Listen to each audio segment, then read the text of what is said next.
Shameful. Absolutely shameful. And I mean it.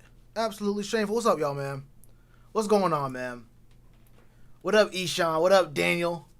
What up, poppin' bullets? Bruh, ain't nobody want him? Hey, speak on it.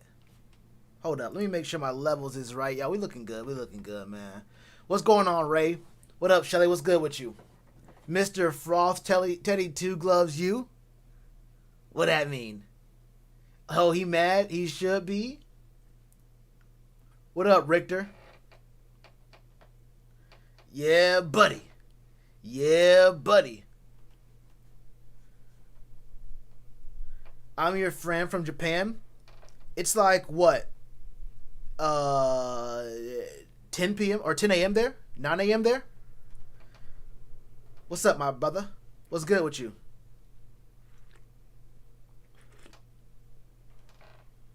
What's good with you? He can kick rocks. What's up, Daniel?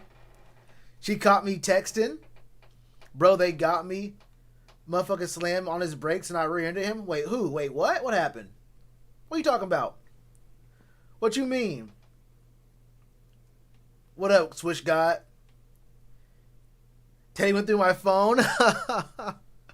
10 a.m. That's what's up. That's what's up. Saw me texting Bay. Oh, yeah, like Shelly said, man, get them likes up real quick. Hey, look.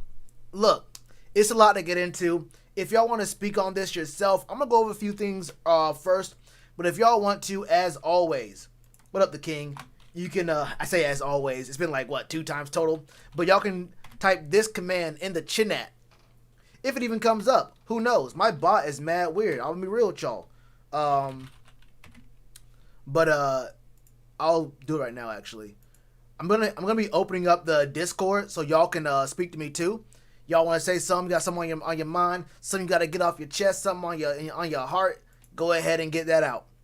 So give me a second. I'm about to go ahead and make sure the invite link actually works.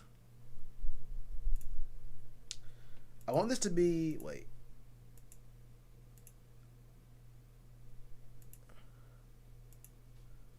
All right, cool. I'm surprised that my command for Discord isn't even up. Wait, it is.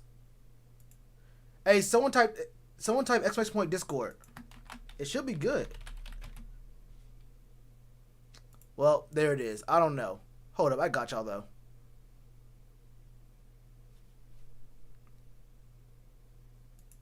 I got y'all.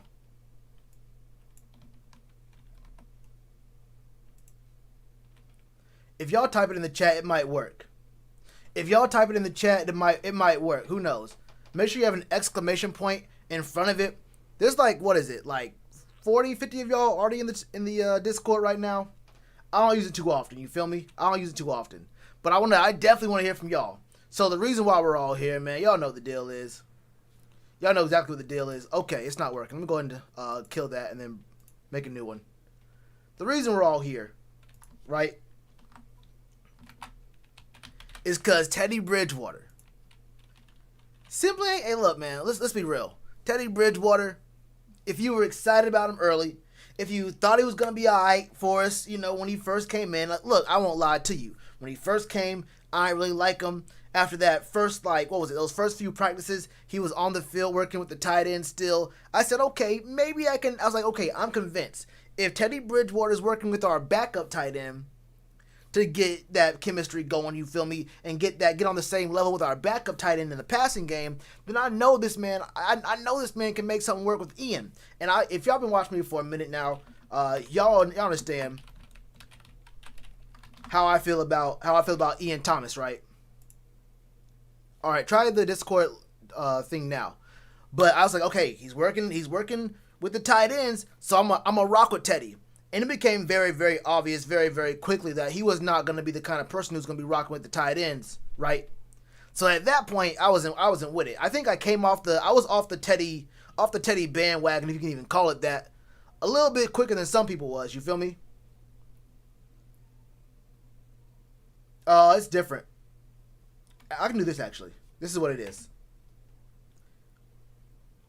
I could just put it in the chat. I don't know why I'm over here. I'm over here having y'all go through a thingy. Hold on, I'll do this. I guess it's not working, but this is the link I just posted is the hold up. Is the Discord invite link. I'm going to pin it. I don't even know if links do get pinned. That's what's up. All right, cool.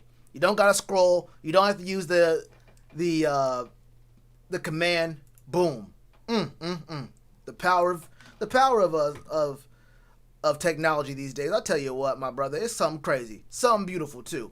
But look, here's the reason why we're all here, right? Can I show y'all something real quick? Can I show y'all something real quick? Check this out. I'll go high. This is from a site called The Spun.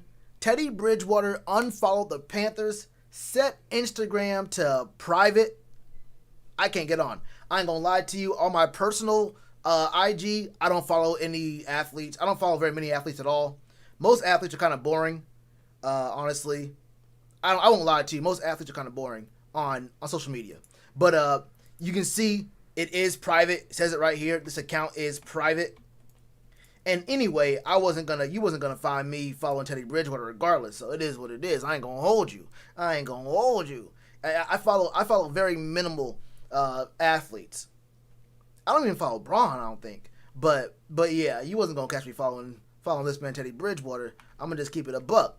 But Teddy Bridgewater unfollowed the Panthers. Can't go back to changing tires at AutoZone. I was never even feeling him. No homo. Your name is Jizz Glazed Goo Guzzler. Relax. Yo, right player? Hey, what? Hey, what? Oh, man. But yeah, there's no team hotter in the current market for Deshaun Watson rumors than the Carolina Panthers. And look, man, we don't have to read all this about Deshaun Watson. Let's be real. Over the past couple months, you've seen the head coach, you've seen the owner, and you've seen the brand new GM. That's Matt Rule, Dave, and then that's Scotty Fitt. All say, or they've all made it very clear that Teddy Bridgewater is not the guy. They've said it different ways, but they've all been very, very clear. They say you're not going to be good until you have that guy you can depend on at the quarterback spot. You're always looking to improve at all positions. They're talking about, hey, look, you're never satisfied what you got. Do you think the Packers are saying they're never satisfied what they got at quarterback? Maybe they did a little bit last year in the draft. But do you think the Chiefs are saying, oh, you always got to be on the lookout to improve at all positions? Do you think the Bucks are saying that? Do you think the Bills are saying that? Do you think these teams who 100% have their quarterback are talking like that? It sounds like a pretty general vague statement, like, hey, you always want to find dudes who you can depend on. You always want to find better players, and always want to grow and be better. But when someone asks those teams about their quarterback, it's a very, very clear and a very quick answer, like, hey, we would be stupid to get rid of this dude. That's not what our owner, GM, and head coach be saying. Brick, it's the pin link. It's on the very top of the chat. That's not what they're saying when they talk about Teddy Bridgewater. You feel me? That's not what they be saying when they talk about Teddy Bridgewater. This man, look, Teddy had his chances. I'm not gonna lie to you. I didn't think Teddy was like a horrible quarterback. Like there's worse quarterbacks in the league than Teddy Bridgewater. Let's be real. Teddy isn't the worst quarterback in the league. I think Teddy is either the very, very best backup quarterback material in the league, or he's, a game manager type who, if you have a good O-line and a great defense, you could do a little playoff run with Teddy. I think you really could with a great defense and a solid O-line. You could do a little something with Teddy. But Teddy's not going to do any kind of carrying.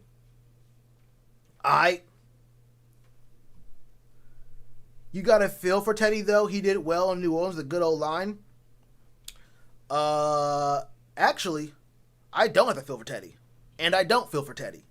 There it is. Um, we need Fitz magic. I said that last year. People laughed at me. I wanted Fitz last year. I got laughed at. Is Teddy satisfied with his play? Hey, speak on it. I know he ain't. I wanted Jameis too. I liked Jameis. I thought Jameis was good. Now, once we get Marcus Mariota, I don't want to hear no complaints. Once we get Marcus Mariota, we going all the way. I can't hold you. My man Scott Fitterer said, let's get this man on the phone right now. Marcus Mariota went to Oregon. You feel me? That's a real goon on the block. But yeah, man, Teddy Bridgewater got in his feelings. Took him a minute to do it, but I mean, he unfollowed the Panthers. Look, you had to know, right? You have to know what's going on here, bro. You can even see from his description, just neighborhood hope dealer. His picture isn't. Wait, that's not even. Never mind, I see what's going on here. But look, nothing in his Instagram about the Panthers. Check Twitter.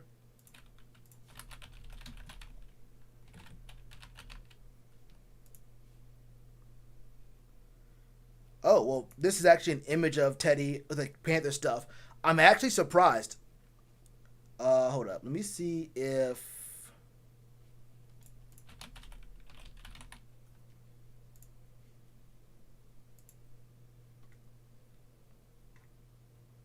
Wait, I don't follow Teddy. Hold up.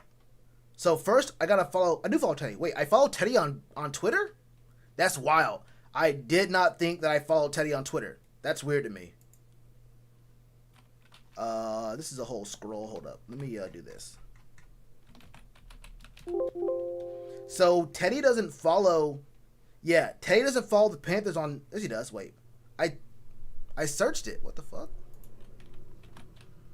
It's right here. Now it pops up. Okay, so Teddy does still follow the team on Twitter, but he definitely does not follow them on Instagram. That's very, very interesting. Maybe Teddy fired him? No. No. That story would break. If Teddy Bridgewater got cut from the team, which would be stupid because we lose a lot of money, you can't cut Teddy. You can't cut Teddy. But if Teddy were to get fired, then we would know. For sure. Nah, we would know. 100%. C-Mac got $12 million for sitting on the sideline? Oh, well. Trade in the works? Oh, yeah. I mean, yeah. Of course it's a trade in the works. Of course.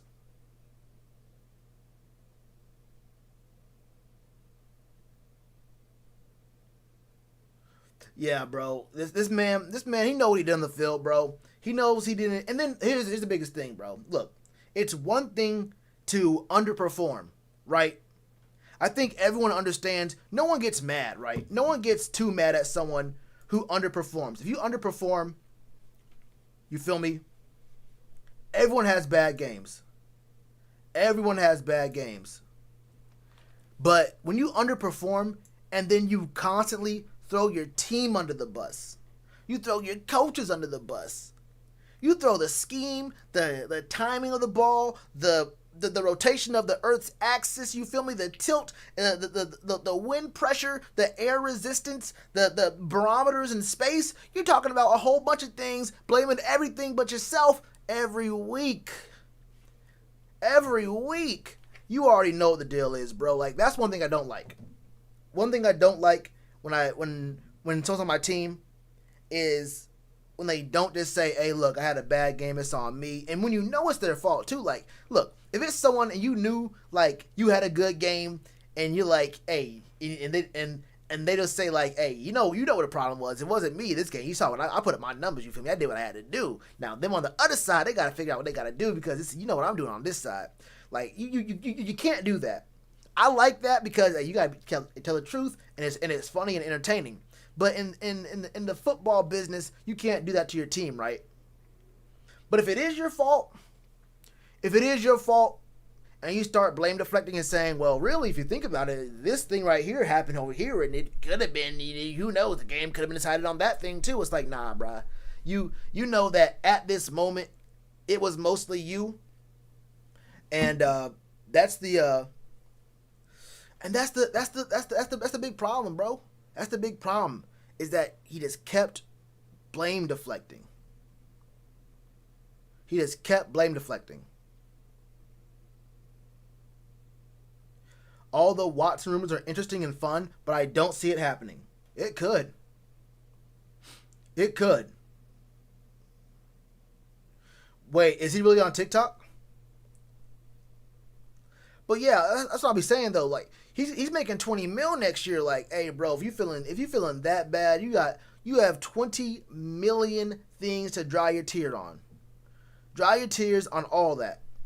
What can you get for Teddy though? Not very much. You throw him into a trade. Straight up, not a lot. You can't get a lot for Teddy just straight up.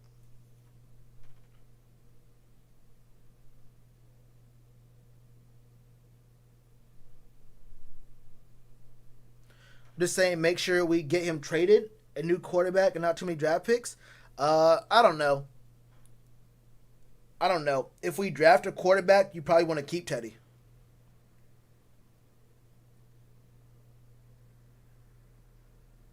If you draft a quarterback, you probably want to keep Teddy.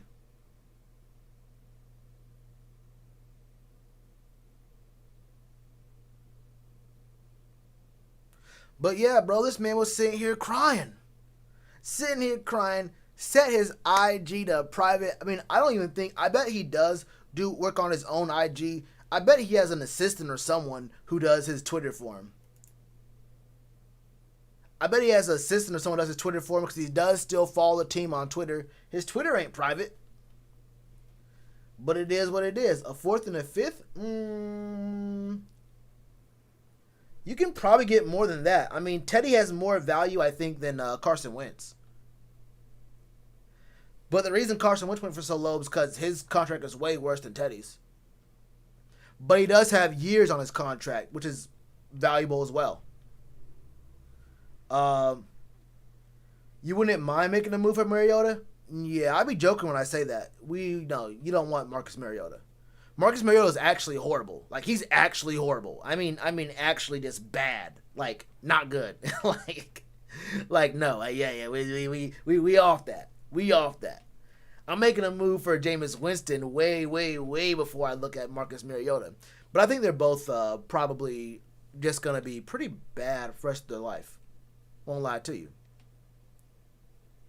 Showed potential? Come on now. Stop that. You don't show potential after you get bit. Look. You don't show potential after you get picked second overall. Showing potential, win. What do you mean he showed potential? He's been in the league for a minute. You don't just show potential in your fourth, fifth year in the league. Nah, bro. You don't just say, he showed potential. After being the second overall pick, he showed potential now? That's not how it works. That's not how it works. We gotta have something a little different going on here.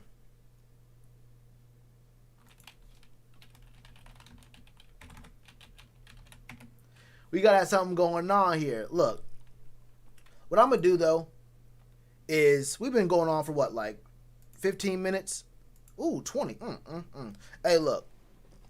If y'all got something you want to say, if y'all got anything y'all want to say, y'all want to talk about something, you want to get something off your chest about Teddy, him leaving the team, I have more to talk about. I have a different story that I kind of wish I would have talked to Jason Hewitt about a little bit earlier. If y'all don't know, Jason Hewitt is he's a writer for Sports Illustrated. He's on the Panthers beat. Most of y'all probably went to that we had a Panthers roundtable. I forgot what channel it was on, to be honest with you. It was like a while ago.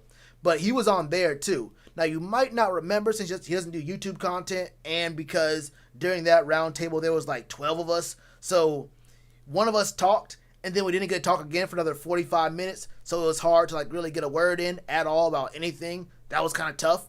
But yeah, Jason Hewitt has some really good content. And he might have uncovered a pretty interesting story that I'm going to talk about here in a second. But I do want to get y'all's opinion on some stuff. I want to know how y'all feel about Teddy and him potentially being in his feelings. You feel me?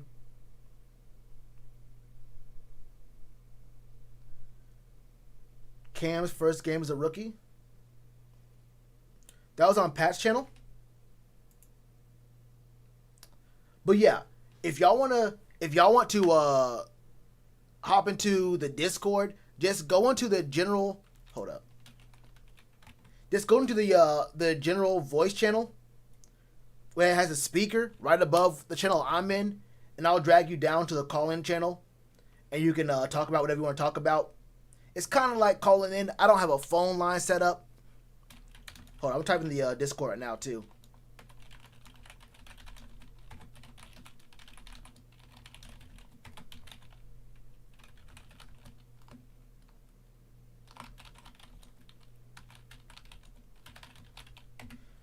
Actually, what I will do is this.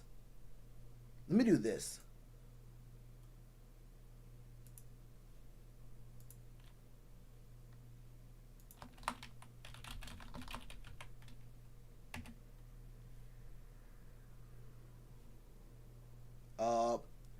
I'll do that for next time. Actually, I'm going to delete this, and I'll leave it for next time.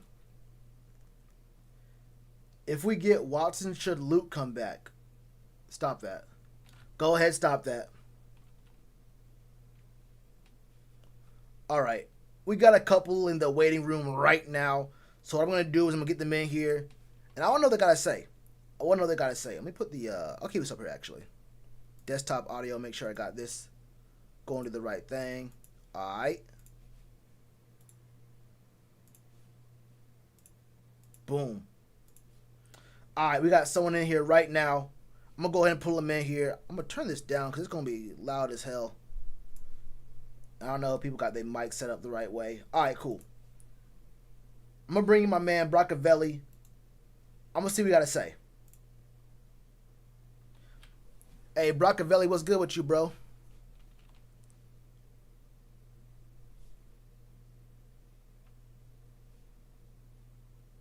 Hey, you there, my man? What's up? What's up?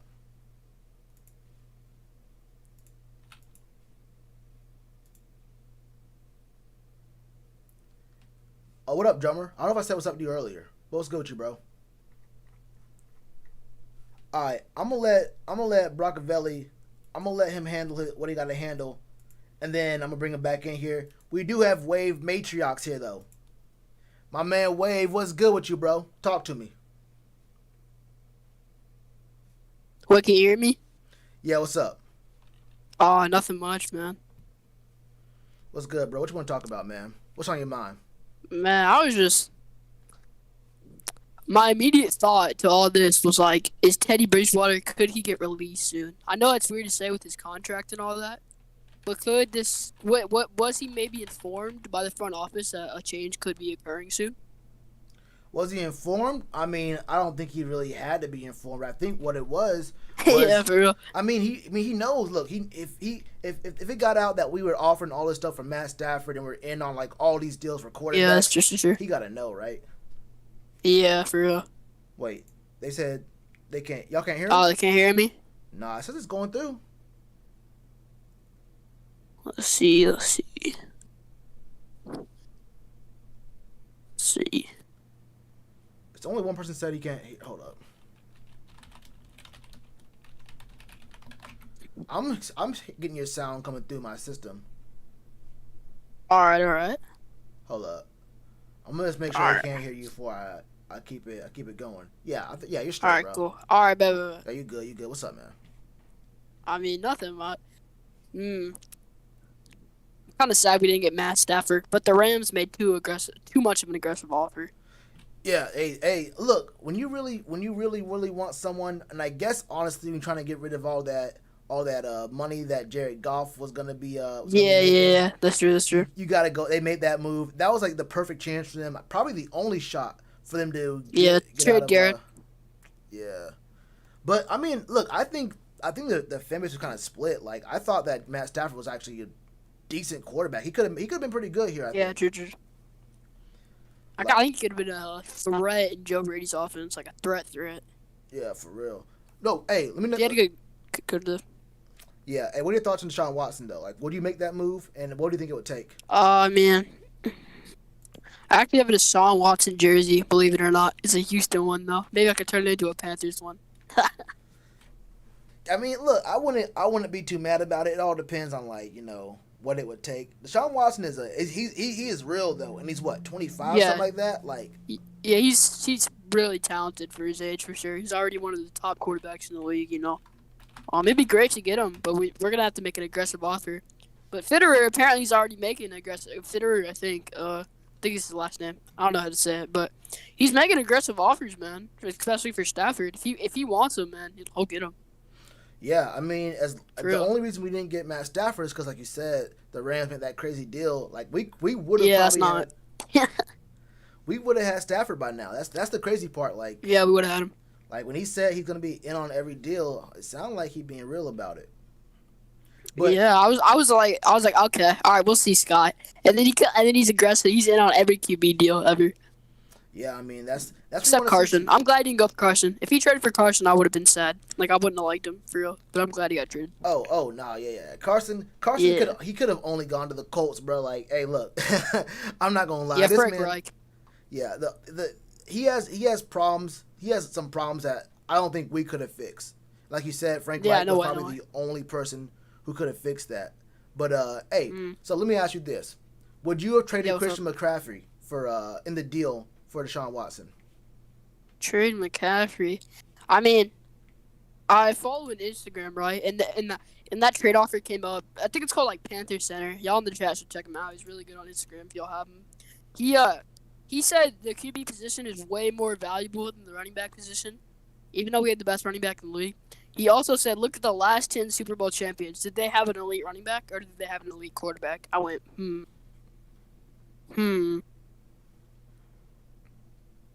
Yeah, I mean, really, the only team that didn't have a elite quarterback was the team that we lost to, and Broncos, man. and that's because they had an elite defense. So like, Yeah.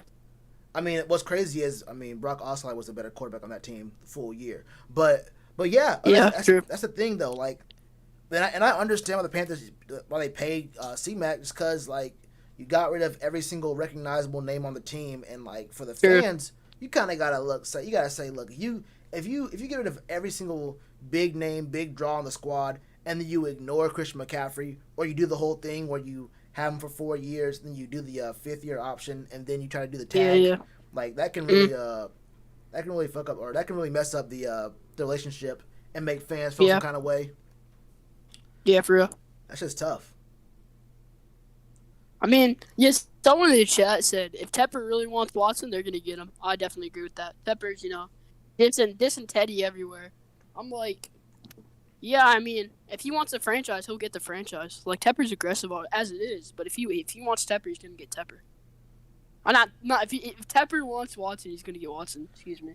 Yeah, I agree. The only thing is, everyone knows the Texans have to trade him, so they're looking for a sucker right now. Still, They're early gonna in the have process. leverage. Yeah, I feel you. So like, I don't want to see Tepper and Scotty Fitt go out and overpay, like have a For real. wild overpay. You feel me? Like Yeah. if it's gonna if you want him, I want him myself, but Yeah. but don't go crazy and actually destroy everything. You feel me?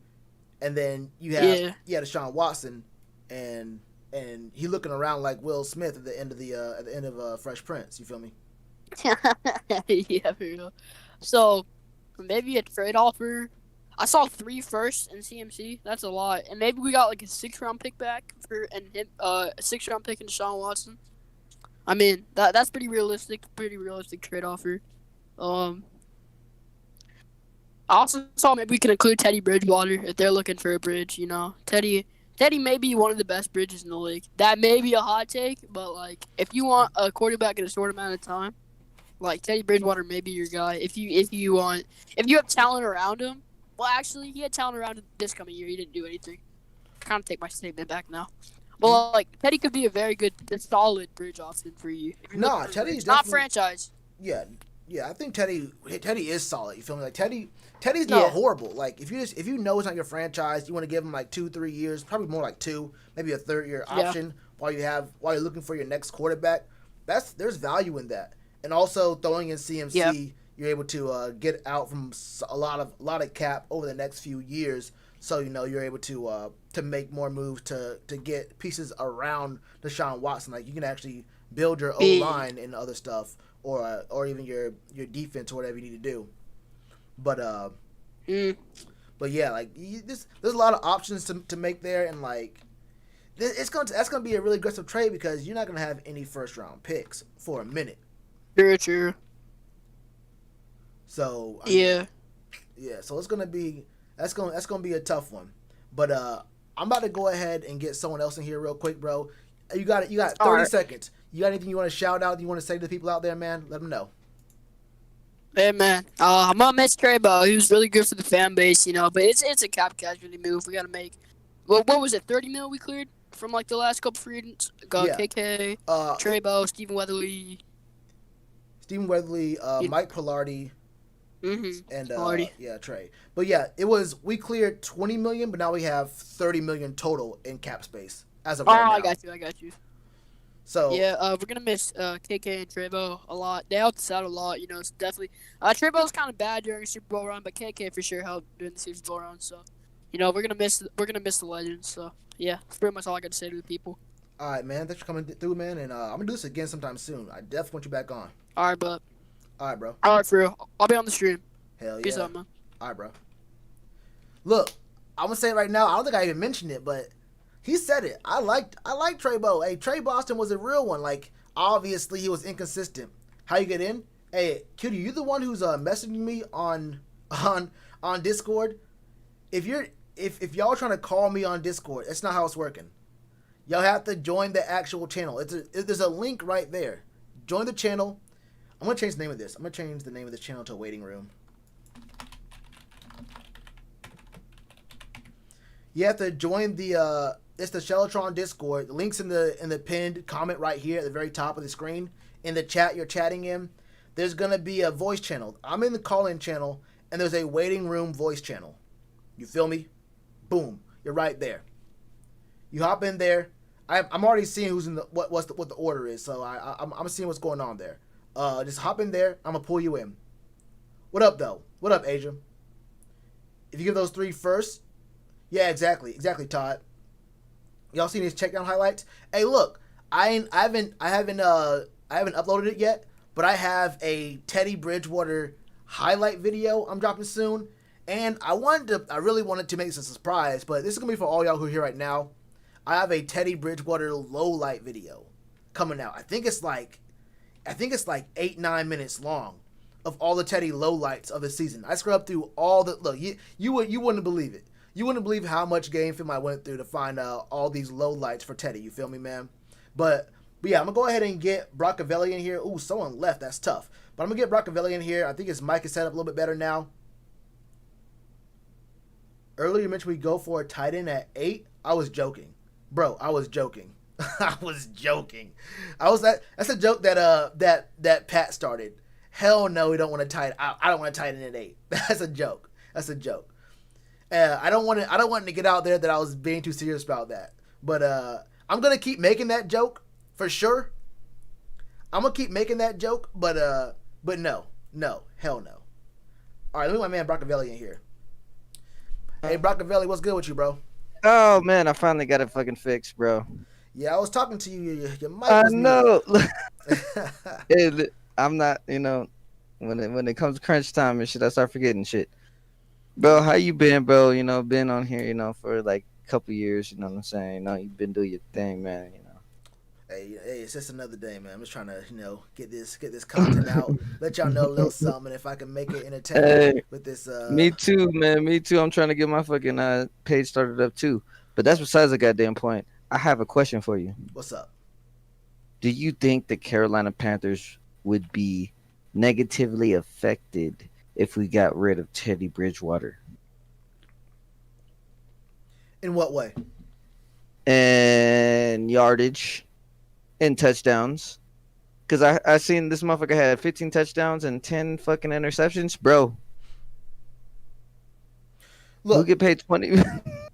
Look, negatively impacted, I don't think it matters. Like, the thing it's the same thing with Ron Rivera. I think Ron Rivera was a good. It's different though. It's a little different. I thought Ron Rivera was a good coach, but it was just time for a change. Like I think he's a good coach, a good people person.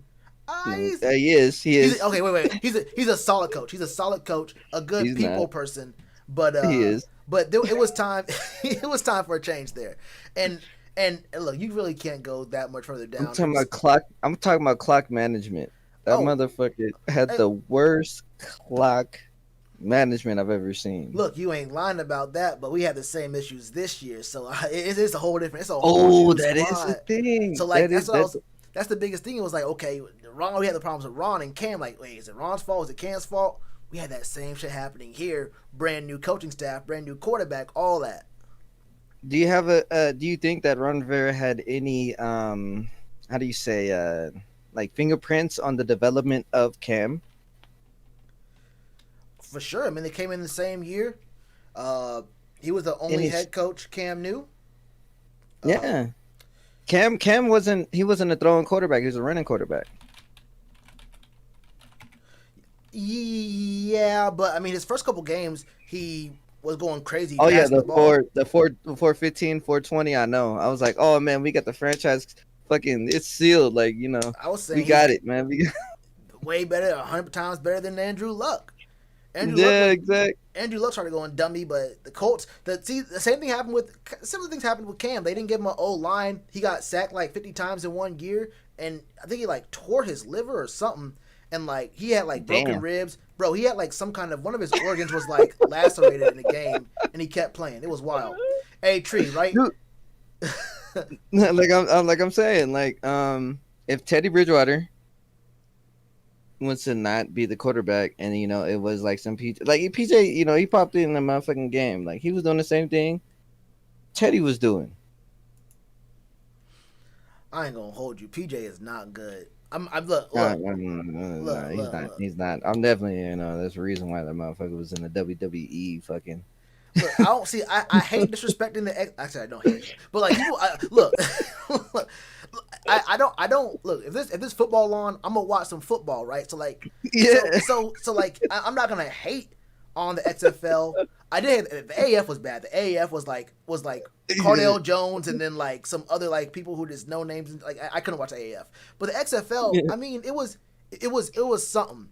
But people say you're dominating the XFL. I'm looking at them like that's the bare minimum of the minimum to be a practice squad player in the NFL. Like exactly, you better be the best the XFL has ever seen if you want to have even a chance at a training camp spot in the NFL.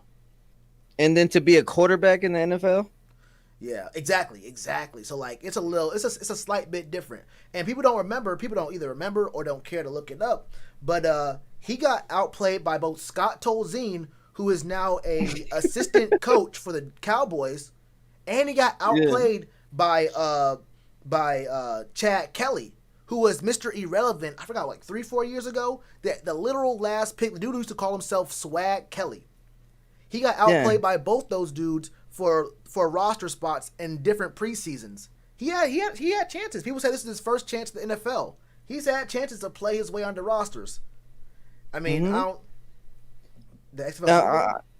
I'm saying, definitely. I'm saying Teddy, like, who did he have to outduel that he actually won the duel with? We're talking about Aaron Rodgers. I think he definitely got swept by Aaron Rodgers. Or they played 2 years in a row. Matthew Stafford, and then the Chicago Bears. Oh, you mean he was on the Vikings? Yeah, when he was on the Vikings. See, it's hard for me to really count all that because, like, first of all, he was a little bit younger. That was so long ago. He's a different player. Like right now, he's a different player than who he was back then. Also, he had AP at the time. I'm not really sure those were even his teams, and his receiver core wasn't grown up yet. So it was a little something different. Hold on, let me go ahead and say what's up to my man, Senpai KZ, who went ahead and joined it with a membership at the Lil Bowberry level. Man, what's good with you? What up, Diva? What's going on? Hey, I need a Bowberry just because of you. But I'm saying Teddy, bro, like, what did he expect the end game to be? That's the thing. I feel like he thought. I don't know, man. I feel like these quarterbacks understand the game is it's a business. Cause look, as fans, you always talk about, oh, we want to keep this player, we want to keep this player and whatnot. But the game isn't only won on the field. The game is won and lost in the checkbook, in those front offices. Like, it's hard to Is it? and it's like it's hard to, like, balance that money for the cap and whatnot. And he's making $20 million to be Cardell Jones. Like, I don't know what to tell you. You are blessed. He is the most blessed in the league. I ain't gonna lie to you. Bro, give me $1 million, man. I go out there and die on the field. That's what I'm saying. For real. Give me. I need that good health insurance. Someone can bring me back. Hopefully. Someone. Yeah, let me get that instant CPR. Man, y'all got some doctors on the call, man. Just go ahead. I'm gonna go out there, return a couple kicks, maybe a punt or two. Shoot. Wave my hand in the air a couple times. I mean, you ain't seen my spin move yet. So that's the thing about y'all. See y'all sleeping. See y'all watch football. Y'all don't live the game like I do. Like, for real. If y'all see my spin move, have y'all seen my spin? Y'all okay? Y'all ain't out there in the streets. Look, if I put together my highlight tape, y'all might get to see my highlight tape. I might have to, after what I've seen this year from the Panthers and seeing that Curtis Samuel's probably gonna be gone. Kurt Cole probably gonna be gone, and we got to worry about Robbie being gone. And after next year, maybe we're gonna resign him. DJ has his fourth year, then his fifth year option, maybe. But we might need some skills players. You feel me? I think DJ might stay because Steve Smith. Oh wait, I mean, look, I think DJ's gonna be staying regardless. I think we're gonna probably fifth year option him, but extend him as well. The question is Robbie, and the question is whether we make a move for receivers. In this draft or the next? I mean, you watching the game like me every day. You got the link on the YouTube and shit, so we could watch, together and stuff. But Robbie, I mean, you're too big to not constantly be open like a Julio Jones. You know what I'm talking about? Like, dude is like what, 6'3"? Bro, he's 6'3", 148 pounds though. That's the thing. I know. That's the thing. He got hops. Yeah, and the dude could take a hit. I seen we seen that motherfucker take that motherfucker took a hit one time. I was like, oh, he's knocked out. Dude popped up. I was like, man, that boy, between me and you, that boy's slow. But look, I'm not gonna talk about his interviews. But he a little crazy. He a little something. I don't know. He a little something. Hey, between me and you, that boy's slow. But that boy get up and get it, bro. He can get up and get it. Like, bro, it's like us having Kelvin Benjamin. Or it's having get something. He'll get up and get a 4-piece Supremes. He jump up and grab an apple on the top of the tree and shit. That man is not eating no fruit. You better stop that. Like bullshit. We had Fun Chips. Yeah, Devin Funches. And then we had your boy, overweight boy, fucking 250 fucking. But I mean, what would you rather have? Two tall, people that could go up to get it, or would you have Curdy and DJ? Well, first off, like someone said, don't forget about Omar Bayless. He's another kind of bigger possession receiver. I think he's gonna be good. I think he's gonna be straight. I think if you get a chance, hey, and don't forget about Brandon Zylstra. Let me stop playing. But Brandon Zylstra, he all right. I mean, I haven't seen enough out of him, but he's all right. So I don't hate Brandon Zylstra. He probably won't be a huge difference maker, but if Kurt Cole's gone, then you got to figure out the actual playmakers. Yeah. But for me, I feel like you need to have at least one like speedy player, and you need to have. I think you need to have a possession receiver, like someone who, even in the middle of a game, if you can't like do anything between the 20s, that's fine. That's whatever. If you're just a below average receiver between the 20s, that's fine. But in the red zone, or even at like goal line stand, you have the 5 or whatever, and if you're able to get jump balls at the front or the back corner of the end zone, a player who you can just on timing, like you snap the ball, you count to like that 2.5 second mark, you throw it up there, and it's a guy who it's a big rebounder, like a 6'4" dude who can just go up and just get it. You can throw it out of bounds near him, and he can reach across and keep his toes in bounds and grab the ball like that. Someone who has a huge catch radius may not be the best skilled player or the most athletic player, but someone who can box someone out. If you can box someone out, go up top and make a move, I think those players have value. But definitely, like we had Stevenson. That motherfucker. What Steve Smith was like 5'6", 5'7". Yeah, but Steve Smith was like he's a whole different he's a different animal.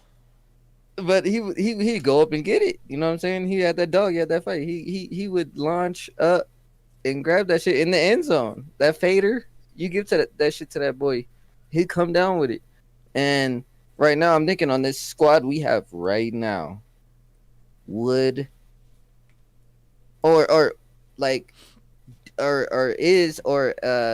Bridgewater, does he have that knowledge? Would you call it carefree knowledge? You know what I'm saying? Carefree. Because like when you know that shit, like it's 50-50, you know, to throw that 50-50 ball in the end zone. I don't think he has the carefree. It's not about, maybe it is that. I know what you're saying though. I don't think he's willing to risk that. I don't think he has that aggressiveness in him. We've seen him so many times, bro. Like, we've seen so many times where he just doesn't want to risk making plays. And the problem is, like, you know, for the first 3 quarters, he seems like he's willing to get a little risky. He's willing to throw the ball into tight windows. Like, I've seen him do it. I know he can, but it's like in crunch time, he just either forgets or doesn't want to. Like, that's the weird part. Like, I think he could do it. I think Teddy could definitely do that in the first 3 quarters, and I've seen him do it in the first like 7-8 minutes of the 4th quarter. I've seen him do it several times. Like, even in games where we were down 2 scores, I see him drive in like 2.5 minutes to bring us within 1 score. Our defense gets a stop, and then on that next drive, he just forgets. Like, you can do the same thing, but he just stops doing it. So like, it's a little bit different. But it's again, is it him or is it the play calling? Is it the coach? Is it the rookie coach? Is it the college coach that are calling college fucking plays? I don't know if they're college plays. I think our play calling did get a little predictable kind of early on. There was a lot of times in the first like 4 or 5 games we lined up, and if y'all go back and watch, y'all don't have to, it's pretty stupid, but if y'all go back and watch my my live streams talking about those games, especially when we got down to like within the 20, we called the same play, jumbo formation. We had it was heavy on the right side, and we always ran play action. And it was a levels concept. It was the tight end would roll about to the flat, maybe 3 yards deep. The running back would roll to the flat, maybe like a yard or 2 behind the line of scrimmage, and you choose one. And usually they pick up on the running back, and you make a move to either to the tight end, or you could run through it. And that was our first down play in our like goal line close to the end zone kind of play. We ran like 4 or 5 times in those same situations in a row. Like all the time, every game. So like the play calling got predictable. There was times where you could tell from where players are on the field. You could see like, okay, they're not coming to this left side of the field. You see there's Brandon Zylstra on this side, and we're heavy to the opposite side of the field. They're probably going to try to run some cross or some quick slant with Robbie being isolated on the opposite side. And you see those plays so often, those concepts where it's like you see and you can see Ian Thomas going on streaks up the seam. Like, Ian Thomas is not a streak receiver, a streak tight end going up the seam. That's not his play style. I don't know how to use him. I mean, like do some like in and out moves. He's really a curl tight end. You sit him down in the middle of the zone. You tell him to go 7 yards deep. He stops, and he's really good on crossing routes in the end zone where you can where like bootlegs, those kind of plays. Inside the 10. His hands, I'm like his hands. I'm like he like really. How long has he been on the team? 3 like years. 2 years, 3 years. Yeah. And I still don't know how good his hands are. I think he's good, but it like the other problem is just like running backs, you have to have some kind of rhythm. When you throw them 15 passes all seasons, like kind of hard when you randomly throw him his first pass in 5 weeks. Week 13, it's like, oh shit, I'm okay. You're throwing me the ball, and like for the most part, he does catch him. I feel like for the most part, he does catch him, but he had a couple of passes that did hit his hands and ended up being interceptions, which makes it hard to like really judge him because you're like, okay, I remember that happening, and he doesn't get the ball. He doesn't get very many chances, so it's like all I remember is that bad one. No one remembers the 7-yard catch on a curl route. It's like, okay, whatever. No one really cares about that pass. Like you forget that in 2.9 seconds, but you're always gonna remember that drop that hit his hands and then turned to an interception. Yeah, that touchdown, fucking. But here's the thing, though: is it Teddy Bridgewater not throwing into the tight ends, or is it the coaching that told him this year not to throw it, or the tight end is like the third, fourth option? I think it's both. Honestly, I think it's both. I think Teddy looked off open tight ends numerous times, and I call those out in my live streams as well, where there were plays where Ian would be like 6 yards up the field. It was like 3rd and 8, and maybe Ian wouldn't be able to turn around and spin around and get the first down, but Teddy would just run and get 3 yards. And it's like, bro, your best option is to throw to give yourself a chance. Like, you feel me? Give yourself a shot at getting the first down, and you know that they're sitting in a zone right in front of you, like they're like in a match zone kind of thing, and you have a spy on you too. Like, you're not gonna make that first down. You have to at least try to throw the ball and maybe give yourself a chance to like get 4th and inches, maybe if Ian can fall forward, and then you might have a shot to like go for it on 4th. But there's been just too many times where I see him just look off tight ends, or we put Ian on routes that everyone knows he can't run. It's like, yeah, I mean, he can't. He's not a target on. Like him running streaks up the seam is never gonna work. That's not how he plays the game. If anyone's watched film on him, you see him running a streak up the seam, you're like, okay, well, he's not. He's a decoy for our middle linebacker. He's not no Greg Olsen. Exactly. And then it's like, can Teddy make those throws? If he can, I'm sorry. The problem. Look. Yeah, I think he can. Outside the last like 2-3 minutes of the game. 3-4 minutes of the game. Even I've seen him overthrow like Cam Newton. I always try to tell people, Cam Newton, he's a closer for baseball, right? Yeah, kind of. Closer for the baseball. They have a fastball, and that's it. They just have the fastball. They throw 104 mile an hour. They go and throw that 100 mile an hour at the last fucking 2 innings and try to strike people out. Cam Newton, that's Cam Newton. You call him in for the closing. All he knew was to throw the fastball and didn't have no control. It was wild.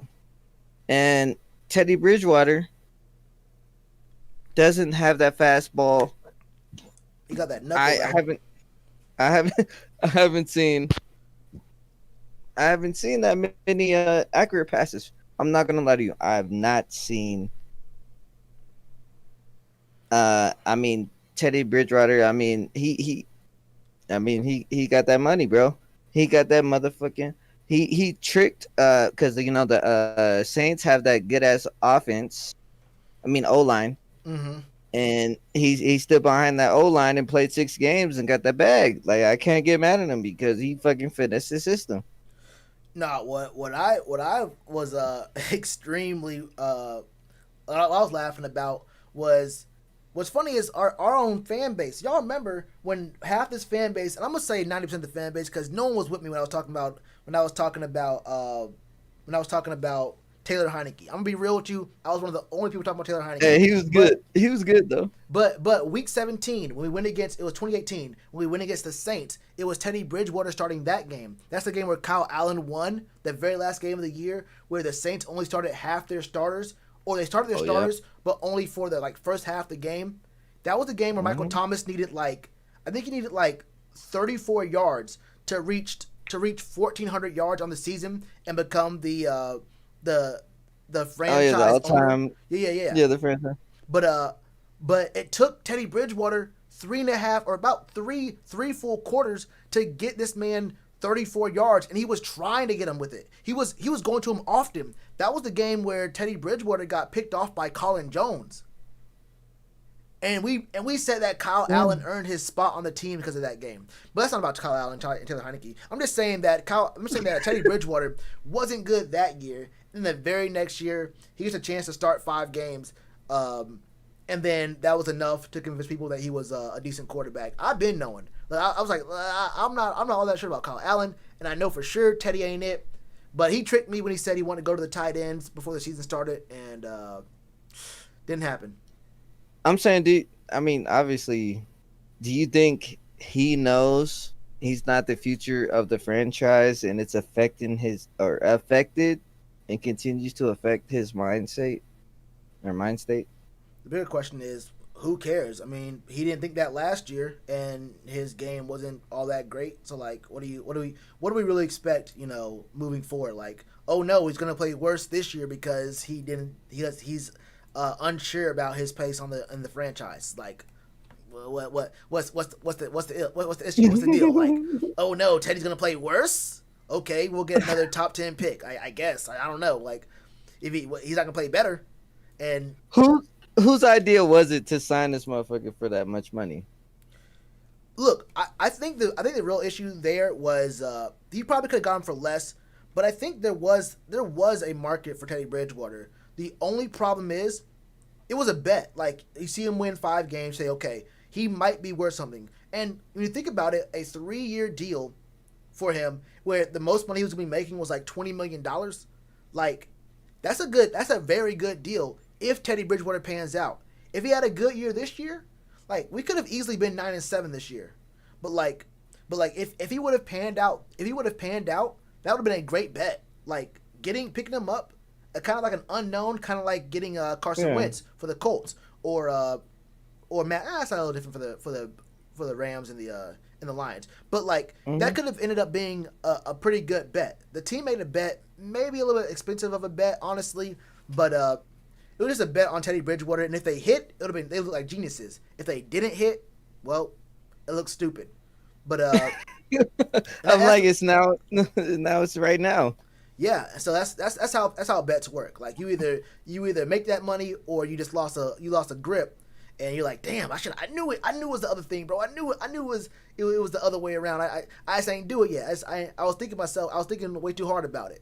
And who could we have gotten besides Teddy last year? Honestly, no one. I mean, the market was kind of cooked because Jameis wanted to stay. He wanted to be on the Saints. He wanted to take $1 million.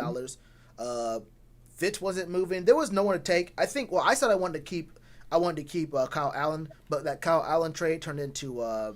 Yeah, we could have done bad without fucking Teddy, without spending that fucking money. Yeah, so I mean, it's tough, but I understand why they made that move. It's just that you lost the bet. That's what it was. You bet on it, you lost the bet, and the lucky thing is that there's an out after this year anyway. So like, you're not gonna eat the whole contract, but you are gonna miss out on $20 million this year. But Teddy Bridgewater right now, how can he get mad at the Panthers franchise that even offered him that fucking money? You know, I mean, I'm so profanity, but even offered him that contract. Yeah, bro, this is a family-friendly channel. We don't use any profanity. No, ever. I really am. I'm really sorry, man. No, you go back, bleep it out. I'm like, Teddy Bridgewater knew what he was getting into. He was walking into a franchise that was rebuilding.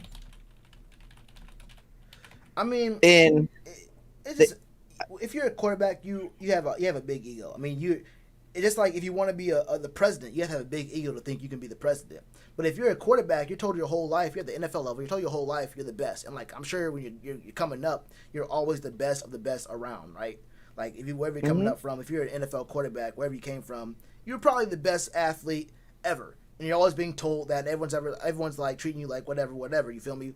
But but I mean, when you feel that, when you see that you're not wanted, I mean, you're not thinking straight, right? You're not really thinking like, oh, okay, well, it makes sense that I'm ass. But they gave you all that money, so you have to meet those expectations. And like, is it like self-hate? You know what I'm saying? Like, they gave you that money because they thought you were that boy. They thought you were that man. You were gonna fucking take him over that crest, or did they? That's what I want to know. And even then, why would you pay somebody when you're rebuilding that much money? Yeah, that's the biggest thing is paying him during a rebuild. Yeah, the bet thing is understandable, but during the rebuild, it just seemed like you wanted to maybe see if you could fast track it. But it's just really tough. I mean, 20 mil you have to eat this year. I guess that's not a huge amount, but it's a lot more than you probably really wanted to. That's just what happens when you try to take a chance. And you look like a genius. I mean, if it hits, you look like a genius. If you don't hit, you look like this. But we do have time. I mean, it's not like we have a good growing defense, and once we get an offensive line, we'll be straight. But I'm gonna give you 30 seconds, my brother. You gotta shout anything? You got social media, any of that stuff? Anything you want to say, bro? Shout out. Follow me. I got my own channel, BERYKNMJONES. It's my name. Link it in the chat. Link it in the chat one time. Yeah, I got reactions. I got gaming videos, Madden and stuff. Don't forget to like, share, and subscribe to Shells, bro. Ooh. That boy, do that motherfucking content that you can't find nowhere else. You know what I'm saying? Ooh. Let him know. Hey, you need to follow me too. No, I'm playing. You don't have to. Yeah, link in the chat, and I'll subscribe. But definitely, bro. We need to link up and have some more back and forth. Hell yeah. Well, I say hell yeah, but whenever it's gonna be like a pop up thing. Whenever I ain't gonna hold that. you to it, bro. I ain't gonna. I got my own shit I got to worry about. All right, bro. It was good though. We definitely do. Carolina Panthers. Since the first game ever played, I've been a fan. Mm-hmm. I've been a fan longer since '86. You feel me? I've been a fan longer. Man, what the?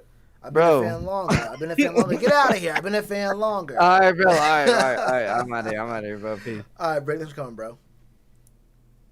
All right. I think it was Senpai who was next. I think it was Mocha. I'm gonna go straight to the next person. Hold up. Let me make sure. I said I said what's up to everyone who said what's up. What's good?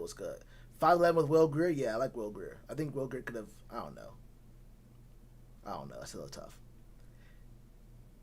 Don't click on voice channels. Click on waiting room. A backup, nothing more. Yeah, I will, Antoine. I want to bring Mocha in here. My guy, Mocha, what's good with you? Hey, what up, bro? What's poppin', bro? Not much, man. I was in that waiting room talking to these guys. But I guess I'll start it off with the Watson thing. Because, that's what everybody is talking about. What's on your mind, bro? Yeah. What's on your mind? Okay. My thing is, I understand wanting to get rid of McCaffrey's contract because he's got a big contract. My opinion, I think he deserved to get paid, but I didn't just think he deserved to get paid that much. Not saying that he's not good, but that's a lot of cap room going to a running back. As far as getting Watson, I'd be down with trading. I know this is going to sound a little crazy. 5 first-round picks and Bridgewater, just because they're going to be taking on Bridgewater's contract. I know it sounds crazy, but to keep McCaffrey and get Watson, I think that would be good. Okay. If we don't, go ahead. Go. Let me stop real quick. So, what does he charge for a quarter? What do you mean? Your dealer. What does he charge for a quarter?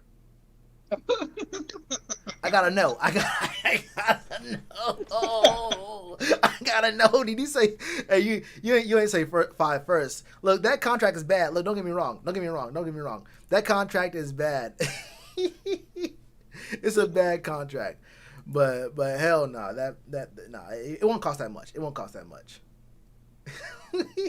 I'm just saying, I wouldn't want to give up McCaffrey. I would want to be stingy with him. I feel you. I don't. But go ahead. I mean, you can.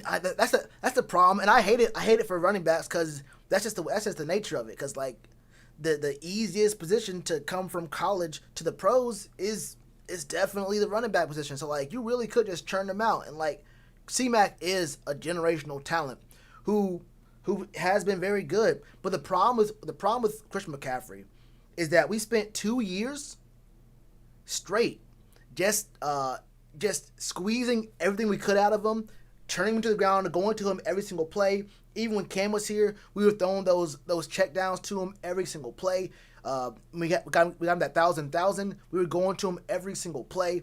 So those touches, and even on the plays like it doesn't show up in the stats, but plays where there were penalties, or plays where he was blocking, there's still contact, and he's still taking wear and tear. Plays where he was going out on routes or whatever, and he didn't get the ball past to him, and he got like pushed or whatever. Those hits still take a toll on you, and that fatigue takes a toll on you, however small it is.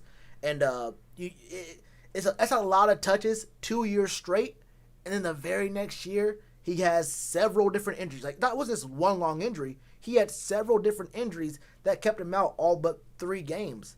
It's real tough. His rookie season also they had him returning punts, and punt returns a whole nother thing. Yeah, that's.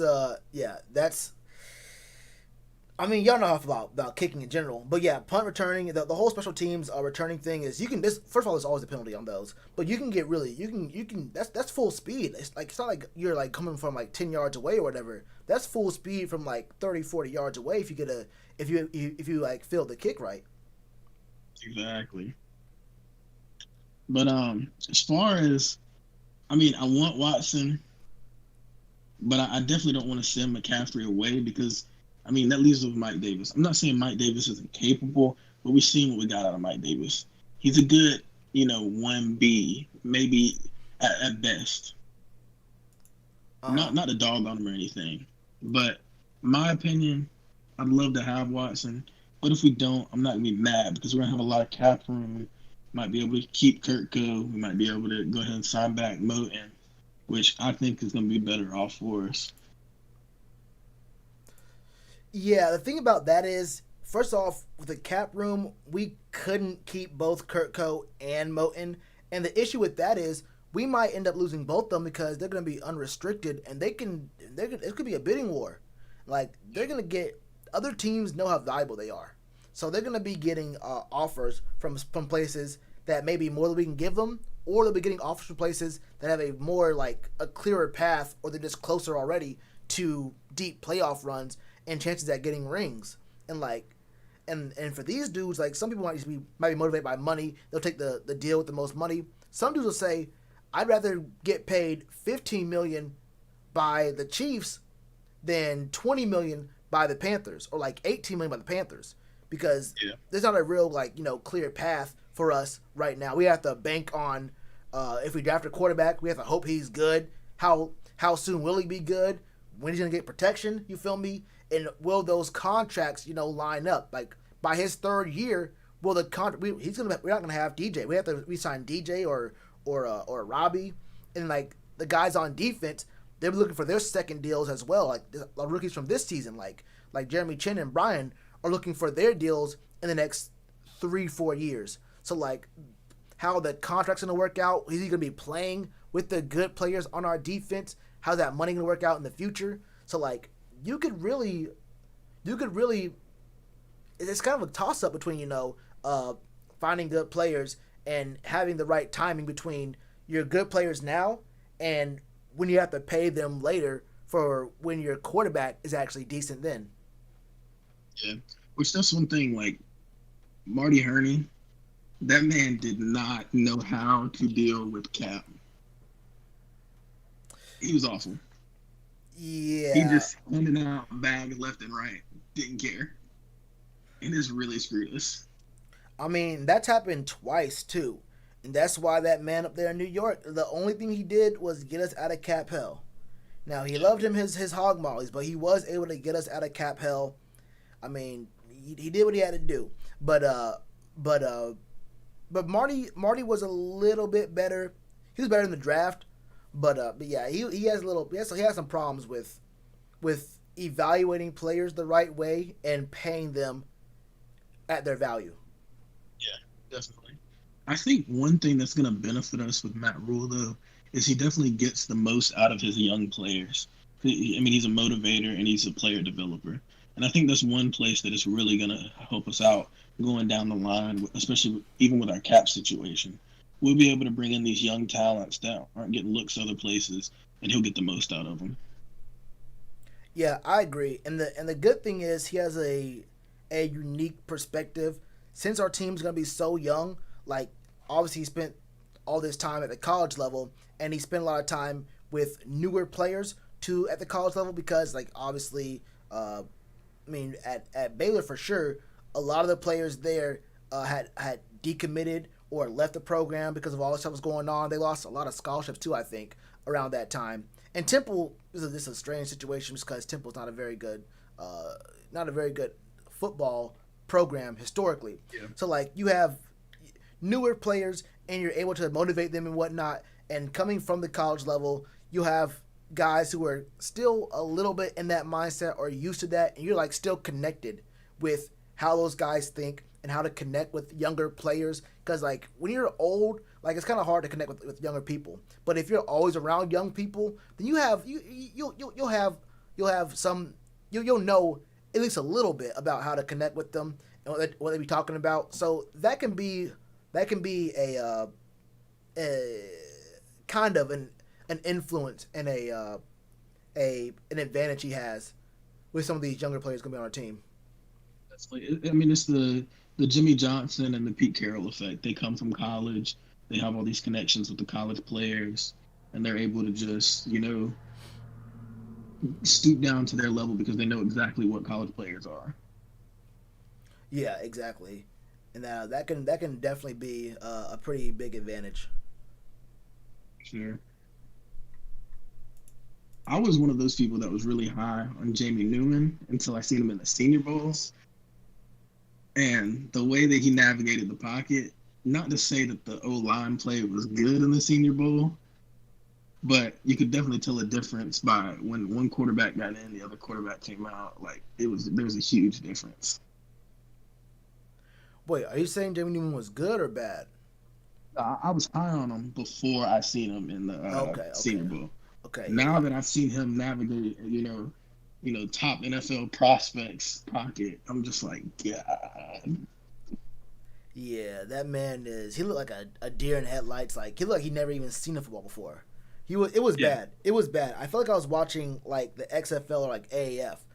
I don't know if you were in the stream then, but I was streaming, doing a live casting. I was. Yeah. So like I had to leave. I won't lie to you. I did the first half. I said I can't watch this. It's hard to break down like when the game is just so bad. Yeah, it was. I mean, it was hot garbage. And see, the thing about it is, I mean, I looked at his film a good bit, and I was like, he'll be pretty good if he can get his footwork down. And he didn't like to throw over the center, where traditionally that's where you want to throw the ball, so you don't get hit.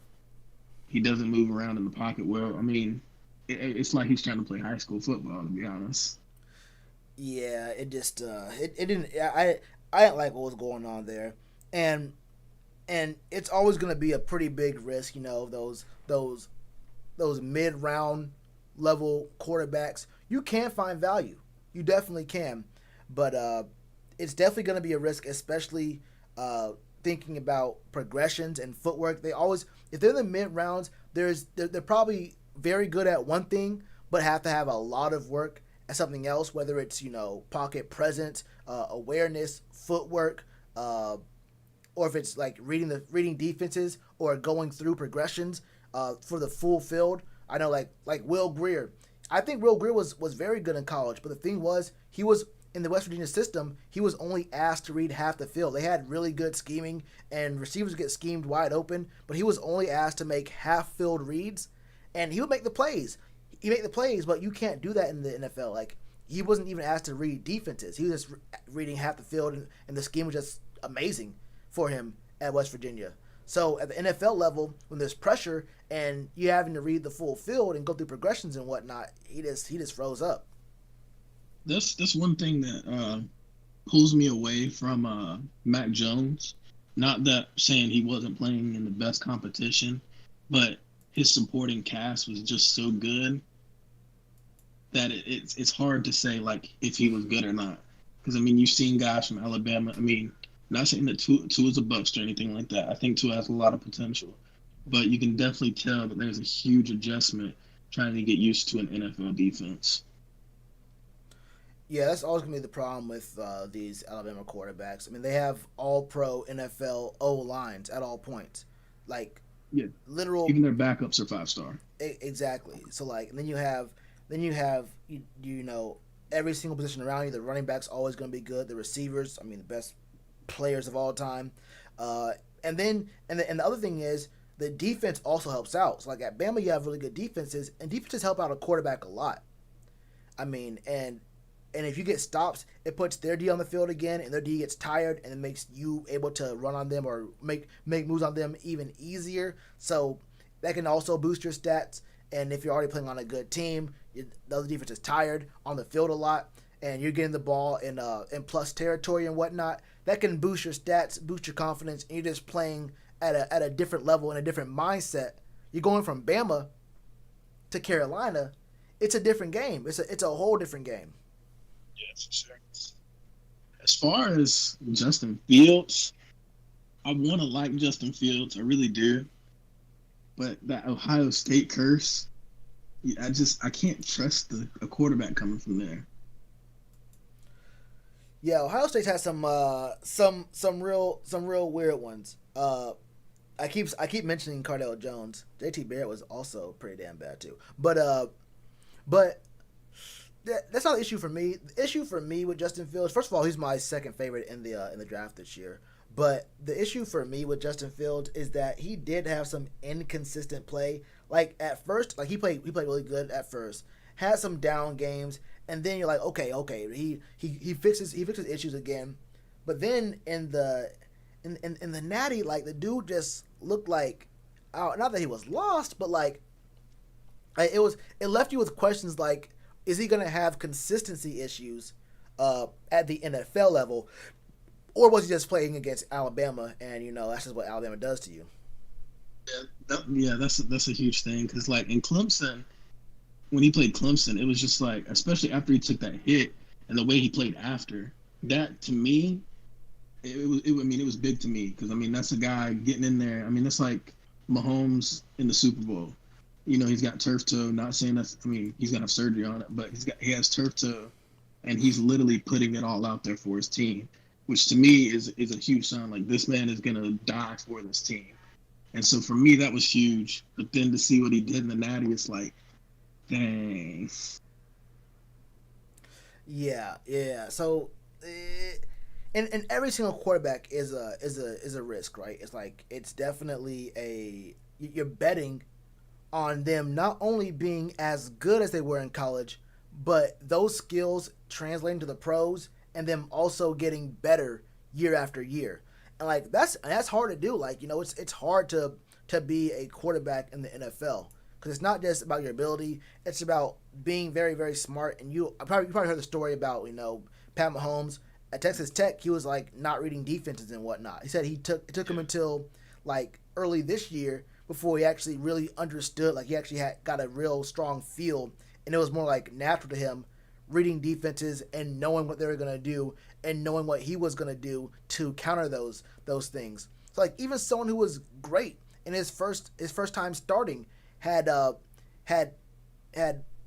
guess things that would give a much worse player a strong disadvantage, but he made up for it with having like otherworldly skill and that kind of stuff.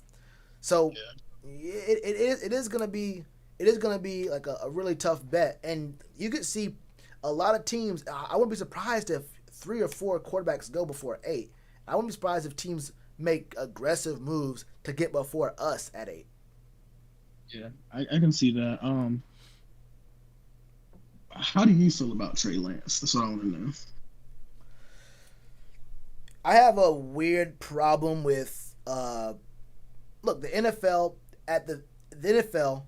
There's 2 ways. The 2 biggest things about the NFL: one, the contracts are funny money. What the contract says isn't what you make. But 2, it's always about what have you done for me lately. And I don't know what Trey Lance has done lately. No one knows what Trey Lance has done lately. He could be great. Like, Trey Lance could be very, very, very, very good. Or he could not. Like, I don't know. And I wish I would have been able to see him this past season. I have to make assumptions on how his game's going to translate not just this upcoming year, because look, he's going to be 2 years out of football. He's not going to start this year. So he didn't play football this past year. He was working out, but working out isn't the same thing as playing football, right? So this past year he didn't play.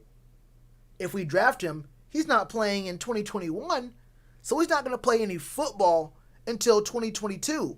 And it's not like a Pat Mahomes situation where he was learning behind Alex Smith. Alex Smith was a pretty good quarterback. I thought Alex Smith, you might want to call him a game manager, but Alex Smith wasn't a bad quarterback. And it wasn't like you see Aaron Rodgers sat down for 3 years behind Brett Favre. He's gonna be sitting down behind Teddy Bridgewater, who already unfollowed the team and has no motivation, or he has no reasoning to want to give you pointers.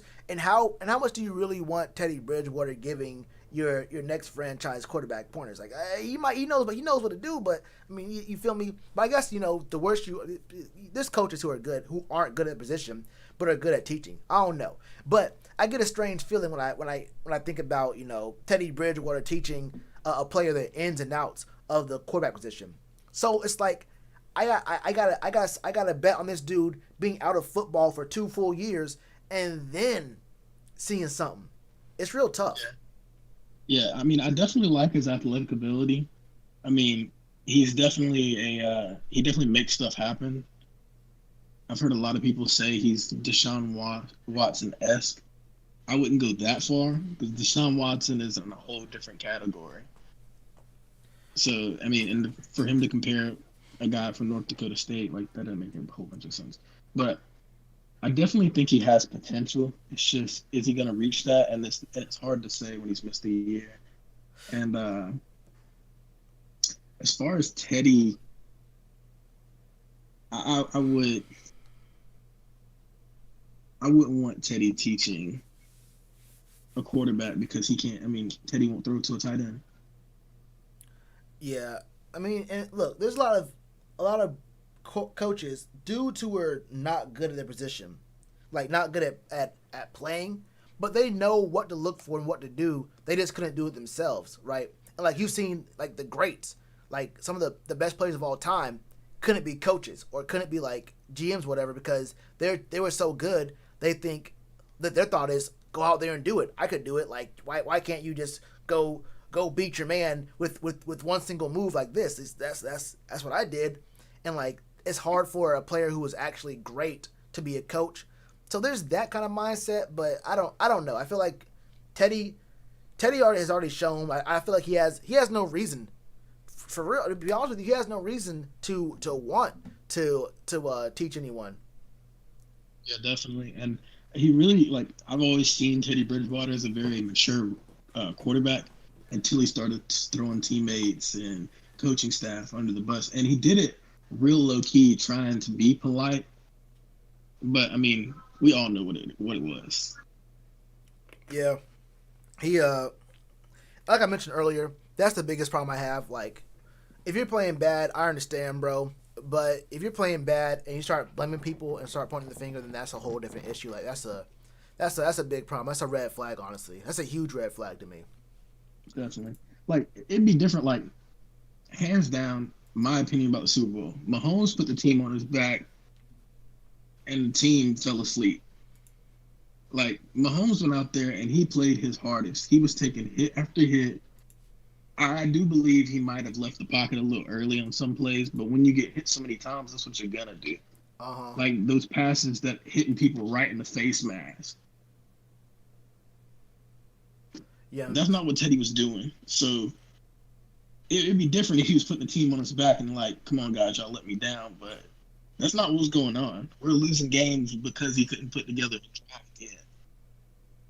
Yeah, and that's the thing, bro. Like Teddy was like, if you're losing games, but it's like it's just a team difference. Like, okay, they're just a better team than us. you're losing games. Your defense is playing well enough to get you in position. Your receivers and whatnot, they're playing well. They're catching the passes you throw to them. But if you see a consistent trend where it's your quarterback not performing late in games, and it happens numerous times in the same situation, I mean, it's like it's obviously there's a very obvious problem, and you got to handle it. You gotta make moves. So like, whatever. If Teddy feels some type of way, man, I mean, I understand. Like, I mean, if I was bad and like I got paid, they said I was the guy and all this stuff, and now I'm hearing about they want to trade me and whatnot. I feel some kind of way too, but you gotta understand what it is. Like, it's tough. It's tough. And you're speaking on the defense. As far as the defense, I think Phil Snow. I feel like his original game plans are worse than his on the go, on the fly, adjustments. I feel like, especially like the first Saints game, we were dropping back like 15 yards. Everybody was giving them huge cushions, and then people started stepping up in the second half. So I feel like Phil Snow still got a little adjusting to do as far as his original game plan. But I think he did, especially towards the end of the season, really have some really good game plans. And I think he's definitely underrated. I know a lot of people don't like him. Yeah, I think he definitely, his adjustments were good. I think that he started off kind of weird in some games, but he adjusted pretty well. I mean, he held Drew Brees and Aaron Rodgers to just field goals after the first halves of those games. I think the biggest thing about Phil Snow is that he adjusted well. Like, his original game plans may not have been all that great, but he was able to diagnose what was happening and then change what the team was doing. And like I mentioned, outside the games where we were just getting dominated on all fronts, it wasn't the defense that was losing us games. And even in the games where the defense was by themselves trying to win the game for us, it was our offense that let us down again. So Phil Snow does have some room to improve, but I was really impressed for his very first year with the team, having to install his system through Zoom. I mean, I feel like that was he did a pretty good job as a coordinator. Yeah, and a lot of people don't understand how hard it is to actually pay DB.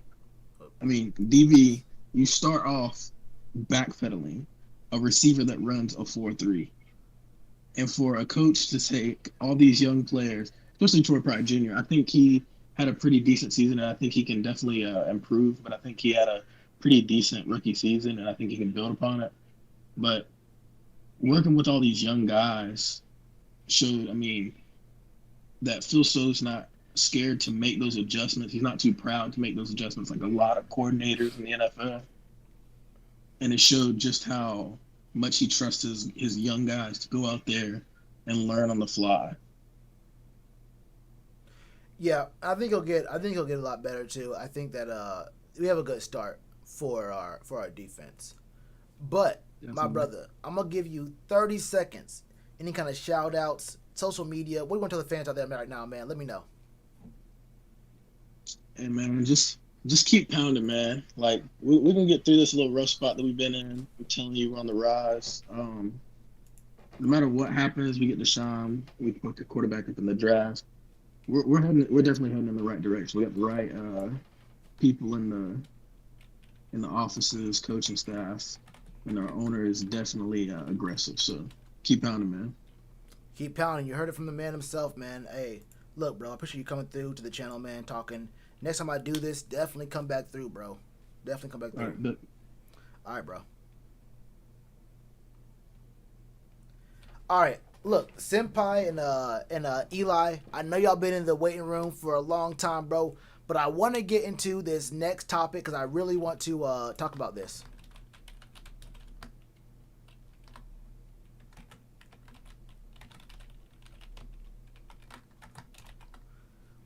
I wish there's a better way to change topics on YouTube, but I gotta just change the title itself. Look, some of y'all already know about this.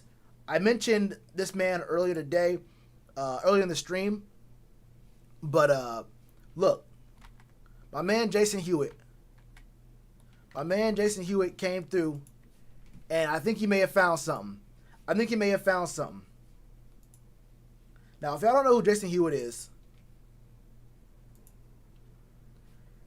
he works for Sports Illustrated. He's on the Panthers beat. Let me change this. He's on the Panthers beat, and he's a writer. Y'all might remember that when we did our Panthers roundtable, he was there as well. But he retweeted something earlier today. Where is it at? It was when here it is. Jason Hewitt, he said all 5 and followed the Panthers on Instagram. He was so sure he was the man when he was making unnecessary audibles and choking games away. Though, thought he said tough. But an account quote tweeted him, right? An account quote tweeted him, right? He says, "You a straight up clown, Jason. You don't know nothing about the Panthers inside." Okay. So there's an account getting on Jason. And you know there's Twitter trolls everywhere, right? There's Twitter trolls everywhere. So like this isn't a big deal. But then he quoted him, he responded again. He said, "Are you packing your bags and tweeting at the same time, Mr. Bridgewater?" And he said, "I'm not Teddy, but at least he has a high-paying job, unlike you, Mr. Hewitt." It sounds like a troll, but then Jason does a little bit of digging. He does what a lot of the media members of the Panthers won't do, which is actual investigative reporting. He went through. He said the Heat are your favorite basketball team. Panthers culture is one of your biggest supporters, and you're still lacking accountability and blaming your teammates. Look, he said, "We can release the Teddy Bridgewater burner account story if you want. Try me, don't do this to yourself." Look, y'all know that Teddy's from South Florida, right? And even during the playoffs, when the Heat were going crazy, Teddy was retweeting, talking about the Heat, talking about all the games. I don't know if y'all like watch NBA like that, but Teddy was going crazy when the Heat were actually like when they were going dummy too. So he liked a tweet from Panthers Culture talking about Teddy. Teddy wins the Art Rooney Sportsmanship Award. Talking about the Heat going crazy, although the Heat has some bad games lately. The Heat aren't that good this year. Heat are actually bad this year. But there was more. Hold up. But then Jason, you're cute. Haha. Relax. But then Jason gets a DM from the dude. He says, "Hey man, can you not write that article? It could damage Teddy's reputation." Bro, who cares, bro? There's not a single fan I know. Even if you're the biggest fan of a person, no one's DMing any reporter saying, "Hey, bro, don't write that story because it could damage that player's reputation."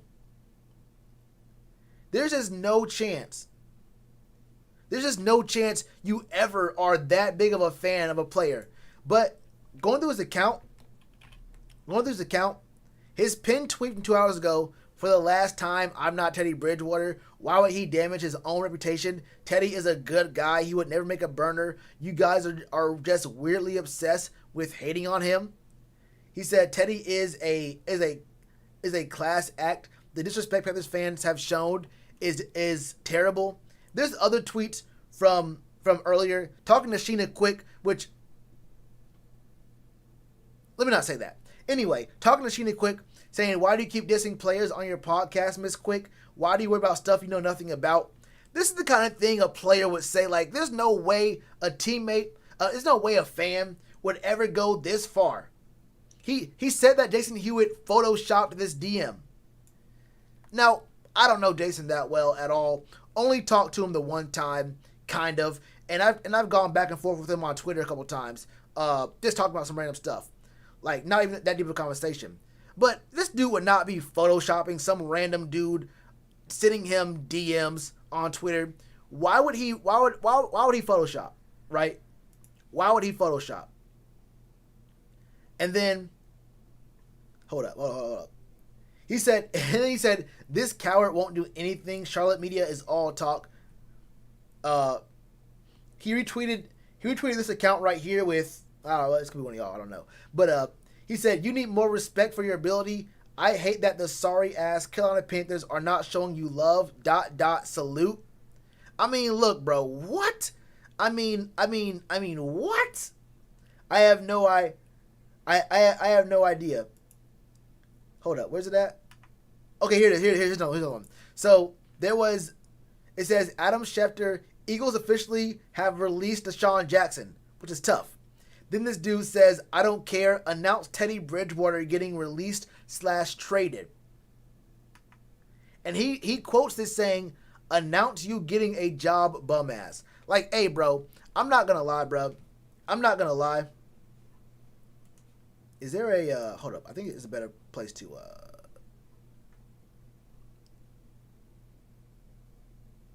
But look, there's just no, you can't be, there's not a single person on earth who is this obsessed with Teddy Bridgewater.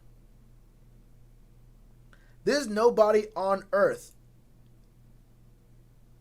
Wait, what? Hold up. Sports Illustrated Corporate told him to take down the Teddy Bridgewater accusation tweets. We are professionals at SI and we're all about straightforward journalism, not engaging with messy burner accounts. You all saw what you saw, though. That's tough, and that's the thing about when you actually work for the mainstream media. When you actually work for the mainstream media, you can't really say what you want to say. You can't really say what you mean sometimes. You can't really say what you mean sometimes because you in what you believe sometimes because it's not good for the image of the corporation, for the company and whatnot, right? Now, if that's not Teddy, it's possible it's not Teddy. It could be one of his family members, though. That could be a burner account for one of his family members. You don't see anyone this weirdly obsessed with a player like Teddy Bridgewater at all. I mean, there's no shot. There's no shot. The most realistic person at quarterback, Teddy Bridgewater. 100%. But yeah, I mean, look, I'm saying it could be Teddy Bridgewater's burner, but it could just be one of his family members. I think it's equally possible. And I'm not saying it probably is Teddy, but yeah, the thing is, there's no one on earth that weirdly obsessed with Teddy Bridgewater. It has to be someone's burner. This has to be someone's burner. And it just makes sense that it would possibly go ahead and be his because I just want to go through it again. Hold up. I just want to go through it again. Because the dude, every single one of this dude's, how do you delete DMs? That's crazy. But hold up, where's the account at? Is this? Yeah. The dude only just joined in January when a lot of the rumors about us getting rid of Teddy Bridgewater became way more serious. This is around the time when we saw Scotty Fitt, we saw Dave, and we did see Rev Rule all start talking a lot more openly about getting rid of Teddy, right? I mean, it's really weird. You just scroll through his account. Just scroll through his account.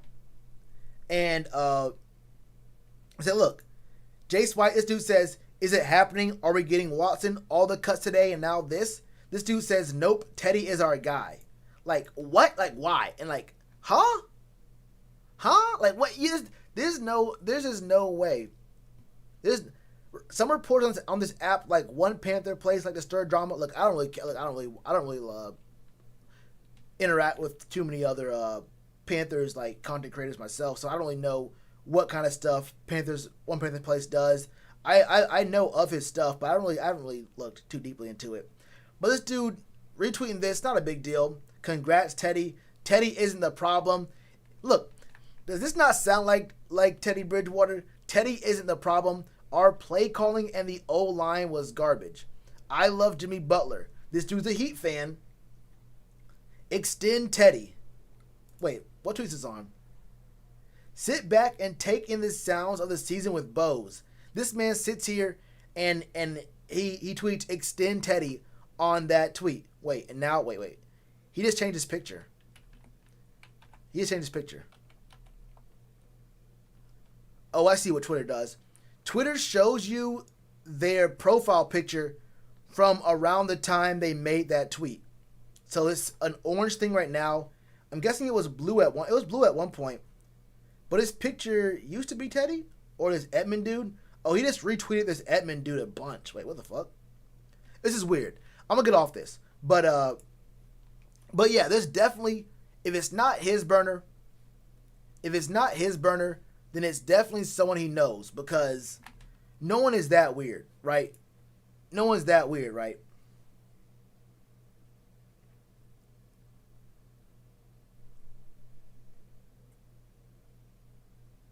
Yeah, exactly. Was there a Louisville tweet? I didn't see it. I didn't see the tweet. But if there was a Louisville tweet, that's even more. Yeah, it was a retweet. But yeah. Like, look, there's people who are obsessed with anybody, right? You can be obsessed with anybody. But the dude was going in on tweets about bows, like random B-roll the Panthers have filmed off a drone. Dude's talking about extend Teddy. Like, hey, it's strange, bro. Wait, really? Wait. Edmund is Teddy. Hold up. Hold on, I'll do this. So y'all can see it too.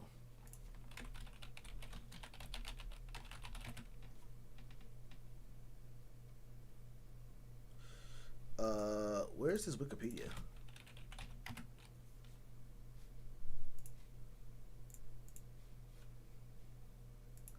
Oh shit! I forgot I have people in the I have people in the waiting room still. Hold up. It is. Yo. Wait a minute. Hold up.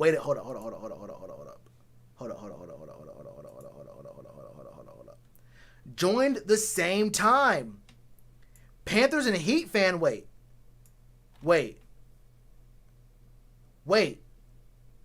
Did we find a second? Wait. There's no way. Did we just find his second burner? I knew about the other one. Hold up. Let me make another tab for this. I knew about this one. Wait. Did we find his second burner? And they're both retweeting each other. Wait, Louisville football? What's the chances both of these dudes love the Panthers, the Heat, and Louisville? Wait.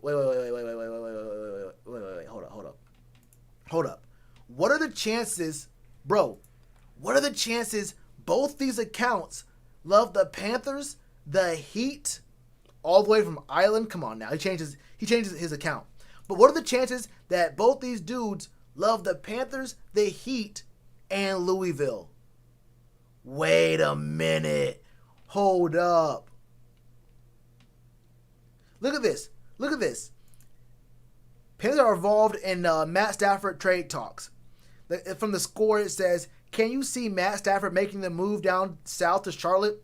And Edmund retweets, why does nobody want to give Teddy Bridgewater a shot? I thought he was great in Carolina this year. Hold up. This is a real account. So I'm going to ignore this real quick. And then the only other thing he's retweeted was a Jimmy Butler picture from the Heat's account. Now let me see his replies.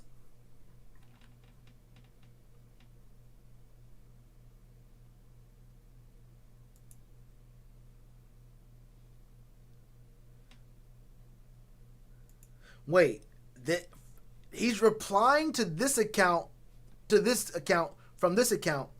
Yeah, so someone already figured it out. Yeah. Well, this is weeks ago. Wait. This was weeks ago. Live look at Teddy Edmund from both his accounts. Wait. Bro, there's no way. Teddy is better than Watson. There was a tweet from this orange account that said that Teddy Bridgewater was the second best quarterback in the league to Pat Mahomes, but he said, like, I think that Teddy could be better than Patrick. Pat just had more help. I can't look at this anymore. But Teddy might have 2 burners. This account says Edmund. There's just no shot. He's made both January 2021. This one says Edmund. Panthers and Heat fan retweeting. Hold up. Panthers and Heat fan retweeting Louisville content. And then this dude, hold up, bro. Hey, this is a whole different monster. I did not expect to find both of the accounts. That's wild to me. Bro, that's wild to me. Let me not do these dudes dirty because they've been in the waiting room for so long. I'm gonna bring in, I think it was Eli first. Was it Senpai? I think Eli's been in here. I'm gonna pull Eli in here and see what I say. My man Eli, I don't know if you're in a conversation with Senpai or not, but bro, welcome in, man. Thanks for staying there for so long. I know we had you waiting for a minute, bro. What's good with you? Man, it's all good, bro. You might also know me as EC Drummer. Okay, yeah, 100%, yeah. What's good, bro? Bro, bro, you got me cracking up over here, man. Teddy thought he was slick. Yeah, bro. Hey, I'm not gonna lie. I knew kind of before I got on live. I only sort of looked at the tweets that Jason was talking about, but I didn't expect to see the other account, bro. That is wild. See, I've seen that man whip, bro. He drive a minivan. This seems like the type of shit he would do. Hey, you are not lying, bro. Look, Robbie Anderson's a little bit weird, but he ain't this weird. He is not. He's a different kind of weird. This is strange, peculiar behavior. That's what this is. Bro. Okay. No. What I really wanted to talk to you about. So how are you feeling about Trey Lance? Legit. Trey Lance. Up. Wait, what's up? Because personally, I kind of want to trade up to get Justin Fields, but I'm not sure if it's worth it.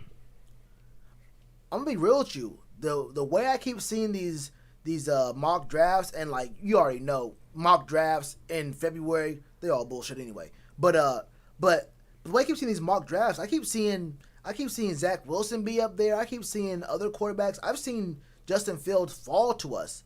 But thinking about Justin Fields, I think Justin Fields is my second favorite quarterback in the draft. I don't hate Trey Lance. Trey Lance could be a good pickup. Like I told my man before, the only problem I have with Trey Lance is that I haven't seen him in a year, and I won't see him for 2 full years before he gets on the field, right? So it's real hard to spend an early first round pick on a quarterback that I haven't seen in a full year. Yeah, that, and he's super raw. I know he did really good in his division, but what I've heard is not that tough a division. Yeah, and that's the same problem I have with Zach Wilson. Zach Wilson went crazy this year, but he ain't played nobody.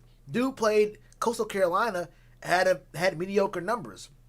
But about Trey Lance, I like what I see, and I think that we can fix that. Between Joe Brady and I'm forgetting his name. Our new QB coach, who we were gonna Sean Ryan. Between Joe Brady and Sean Ryan, I think we can make something work with Trey Lance. The only problem is I just feel so weird about, using the number 8 pick, or maybe even if we trade up. If we use a pick that early on a player we haven't seen in a full year, and it's a quarterback, that's the one spot. If I haven't seen a running back or a receiver in a year, okay. A corner, be athletic. Can you jump? Are you fast still? We can make things work. Is your footwork straight? Okay. But with a quarterback, I don't know how he's progressed in his reads, how he looks with his footwork now, how much has he worked out. I mean, we really can't get in-depth. There's no combine. So we really can't even get in-depth workouts with dudes. And I'm sure you can't really bring dudes in for real like that. So how are you really going to evaluate these dudes before you draft them? He'll probably have to sit a full year, or at least half of it. Yeah, I mean, and that's best case scenario. yeah, that's best case. I think anyone we draft has to sit a year. I think Teddy's gonna be our starter this season regardless. But it's just gonna be really hard because you're definitely picking up a project. I think a good project, but you're definitely gonna be picking up a project. And I've also played around with the idea of possibly getting that because I'm personally thinking that with the injury, you can get him cheaper for what Dallas is trying to get him for. You know what? What I'm really thinking is they might get real weird. The thing about Dallas is I never know what Jerry Jones is gonna do. I could see him just getting real weird and saying, okay, if you don't want to sign this, this franchise tag, then we're not gonna even try to get you into any kind of trade deal at all. We're just gonna make you sit there, and then not make him available for anyone. He's just sitting there on the roster, being real weird. But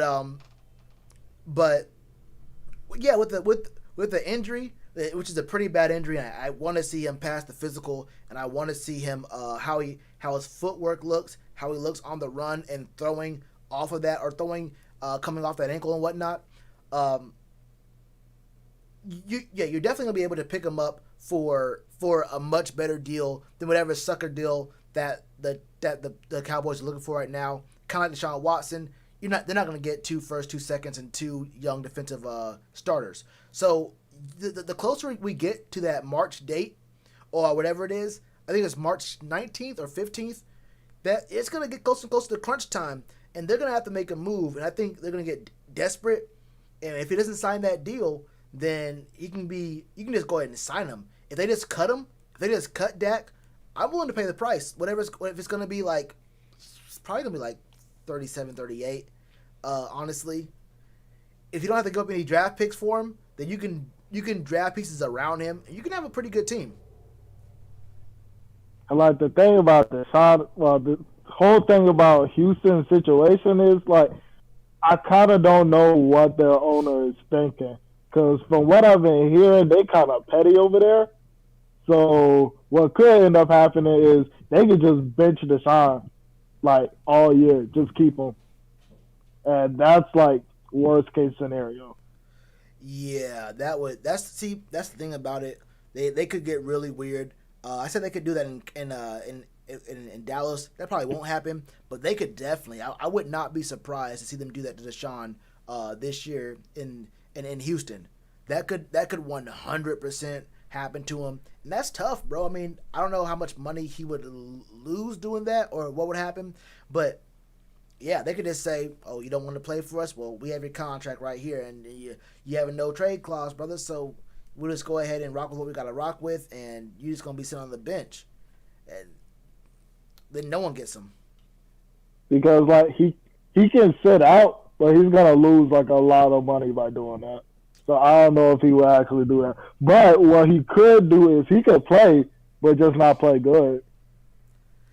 Yeah, you could do that. I think there might be something in the contract about like playing to your ability, like not throwing or whatever, like not selling the game or whatever it is. But you could play to like protect yourself, but he probably wouldn't do that. That'd be kind of a weird look for him. I don't know what would happen. Would he be willing to lose that money? I mean, the signing bonus, the guaranteed, is going to be coming to him regardless, whatever that turns out to be prorated to. But I would hate to see him get on the field and be like a James Harden. You feel me? That would be tough. Yeah. And the quarterback situation really is like, well, yeah, it's obviously like our main thing, but that's not the only thing we have to deal with. Now with Trey Boston gone, now we have to deal with some secondary problems. And I don't know what the plan is for that.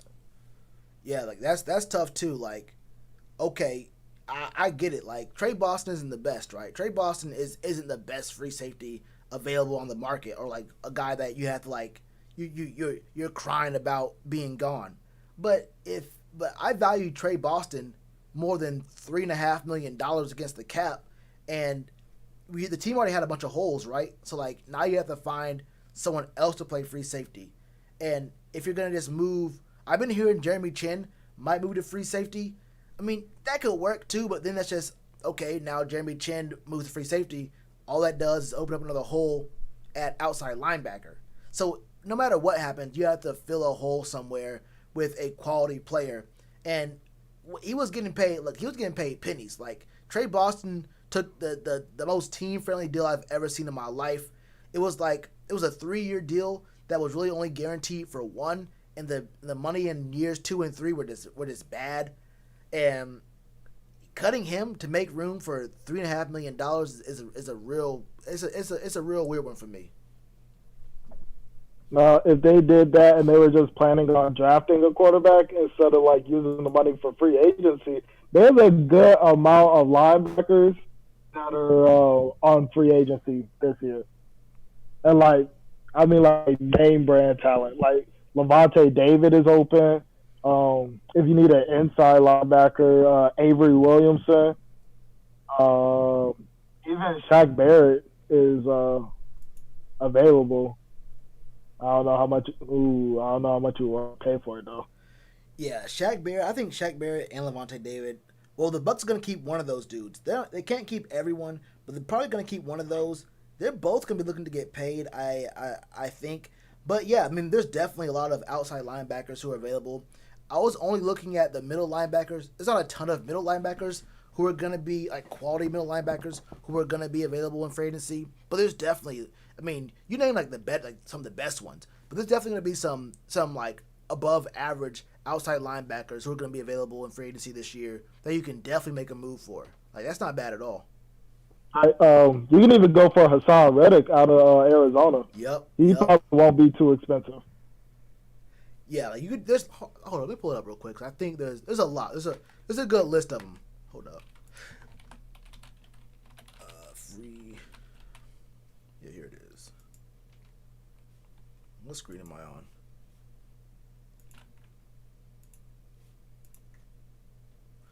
Wait, is this the right one? This isn't the right one that I was on earlier.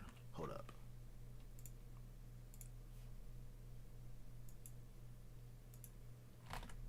But yeah, just keep going though. Like there's a ton of free agents that we're gonna be able to at least make a move for. And I think Scott could really restructure Shaq's contract because he has definitely not played up to that, and that can probably save us a couple mil. That's going to be tough to restructure it the year after he takes it. And you have to, I mean, for Shaq, he has to also agree to it. And there'd be too much dead money. It's like, well, we're going to have to either restructure it or cut you. That's the pressure they put on players like that. But Shaq knows that you really can't, you really can't cut him like that. Like, it's too much dead money too quickly to cut him for real. Let me go by age. Actually, I won't do that. Fuck, hold up. Cool. But yeah, there's a bunch of really good quarterbacks or really good outside linebackers. I like Leonard Floyd. Sean Lee is old and gets hurt a lot. You said Hassan Reddick as well. Wasn't Kevin Pierre-Louis? Wasn't he? I think he was decent. Alden Smith kind of had some issues, but yeah, there are some really good, I'd say above average, outside linebackers that you could pick up, and probably even not have to pay that much for. Like you can definitely get some not like you don't want to go out and get another Tyre Whitehead, where a guy is supposed to be really good at one thing and he's bad at the other, like horrible at the other. Like you can't even put him on the field in passing downs. But I think it's a pretty open availability for outside linebackers if you want to go that direction. And I think this is a deep draft for outside linebackers anyway. But I would really just spend a lot of my time looking at the O line. There's a ton of O line, and even if you don't go for a quarterback, you can trade. There's some good O linemen who are going to be available both in free agency and if you want to trade. Personally, I kind of want to sign Schofield. He didn't do too bad, and I feel like you can get him for fairly cheap. I mean, yeah, it all depends on what the plan is. I think re-signing some of these guys who are like kind of lower on the list, like you maybe want to go for like a Tyler Larson or like some of these other dudes. That's not like that's you might sign those dudes still. Their contract's up, but that's not going to really move the needle at all. I wouldn't be mad at re-signing those dudes, but you need to find if you're gonna get a guy that's going to be a franchise quarterback, whether you draft him or you trade for one or sign one, you're gonna probably have to start looking for starter level O linemen pretty soon. You don't want to find those in the very first year you start your new quarterback, which would be like 2 years from now. Well, there are some. Okay, so I can't. I really cannot pronounce this dude's last name. He's a tackle from Pittsburgh. Alejandro. Yeah, Villanueva. Yeah, there you go. Yeah, he's like, what is he, like 32, 33-ish? 32. Yeah. He's good. One of the best. He's good. He's good. And with their QB situation being really bad right now, I wouldn't be surprised if he does decide to dip. I mean, it might still be Big Ben there, and he might have some kind of loyalty to Big Ben, but he knows what's going on over there, man. He knows exactly what's going on over there. I think they also have who does Bakhtiari play for? Is he also a? He plays for Green Bay, I think. Yeah, he does. Oh wait, he just restructured his deal. Never mind. It was 5 days ago. Okay. Oh shit. Well, there it is. But yeah, there's some moves you can make in this offseason to find things, and like what you do in the offseason allows you, or in free agency allows you to free up those spots from your big board in the draft. Like we need O linemen, but if you sign O linemen in free agency, that opens up the draft. You can take some of these guys off the list that are kind of higher up there and say, okay, now we can go ahead and focus even harder on these guys at these other positions. If you really want to go like all in on a left tackle, Trent Williams might be available. He was the dude who played for Washington, right? Yeah. Yeah, that's not a bad one. I know he's looking to get paid too, but I wouldn't be mad at that. That's all about how much of your cap you really want to use on him. But yeah, I mean I wouldn't be all that mad about that. The first play is going to be seeing if we can keep this man Moton.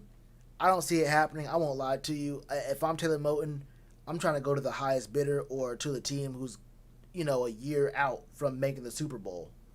So like that's going to be tough. You can't just go ahead and franchise tag him and have that one extra year. I hate that for players because it's a tough situation, but that's also a route you can go. I don't know though. Well, if you're gonna lose Taylor, then I say, with the possibility of bringing in a rookie quarterback, I'd say fortifying that left side was probably the best option. Yeah, I wouldn't mad at that. I would definitely try to, for sure, get that left side straight. And you can use some of these backup pieces this year. It's not going to be your franchise dude up there who's going to be taking these hits or running for his life, whatever. So you have 2 years to fix the line. Like you don't have to fix every single part of the line this season, but you want to get pieces in place right now. So like you want to at least get.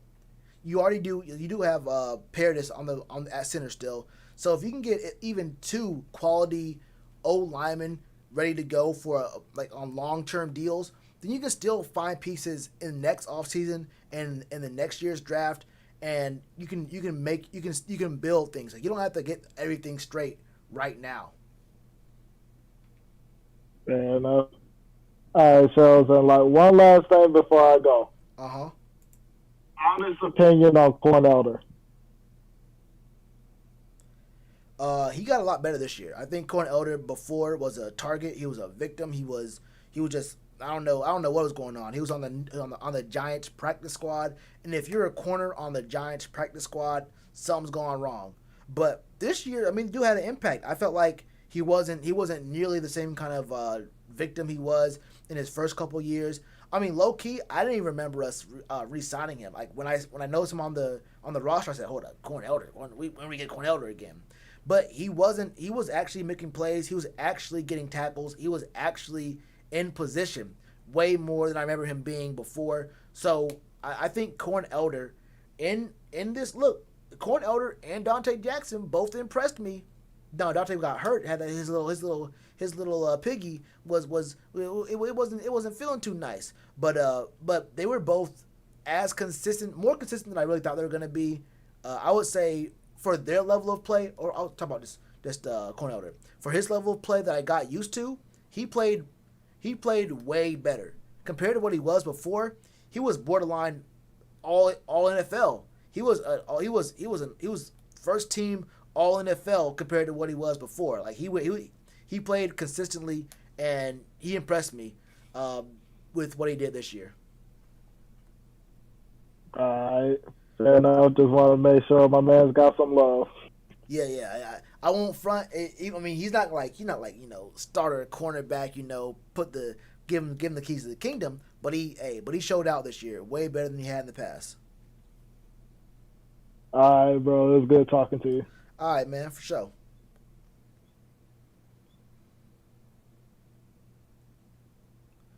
All right, that's my man EC Drummer. He really did come through. Time for Corn Elder to retire. Relax, Shelly. Relax.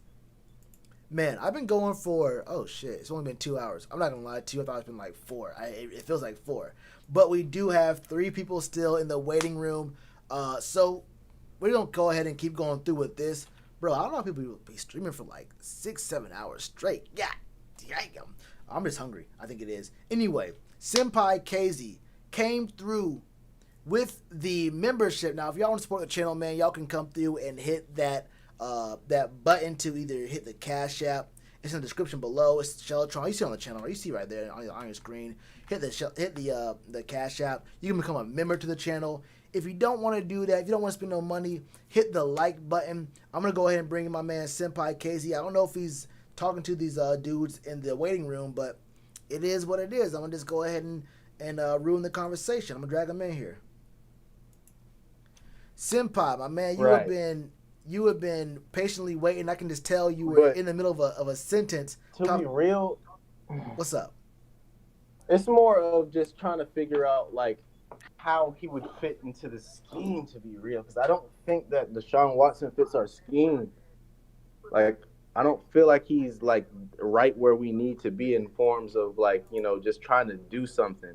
Like, yes, it would take us a minute, but I don't think that one player's outcome is going to change the outcome of our team, especially at the quarterback position, since we haven't had a solid quarterback since Cam Newton or Jake Delhomme. We've only had 2 solid quarterbacks, and we've only franchise tagged 2 of them. I think we did that to Jake Delhomme. But still, like with John Fox and stuff like that. You don't think that Deshaun Watson would work because of our scheme?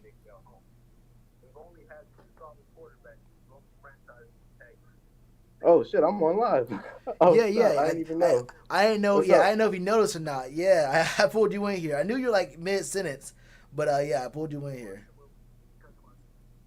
No. You don't think it would work? To be real, no. Why is that? I mean, I ain't gonna lie to you. Deshaun Watson, I think, will fit in any scheme. Sorry, I was arguing with other dudes in the chat, bro. I'm sorry. I'm kind of delayed right now, a little bit too. Oh no, you're gonna on the right time with me. Just I guess mute the stream. Whatever you're watching it on, I can hear the echo on that.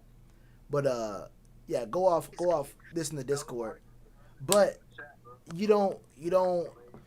Look, I ain't gonna lie to you. I think Deshaun Watson transcends whatever scheme we're looking at here. Like you could really put him in anything.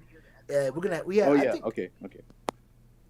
So what I was saying was, as far as anything else, as far as us doing like, like getting that like type of leeway and stuff, I just feel like we should just really go for Trey Lance because it's the safer route.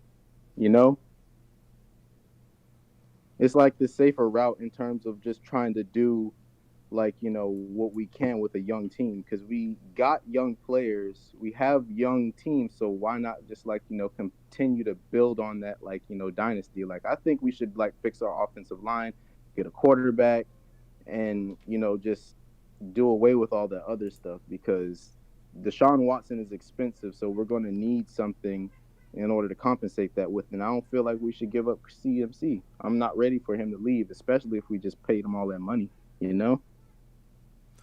Are you saying so? You're saying Trey Lance is safer than going for Deshaun Watson?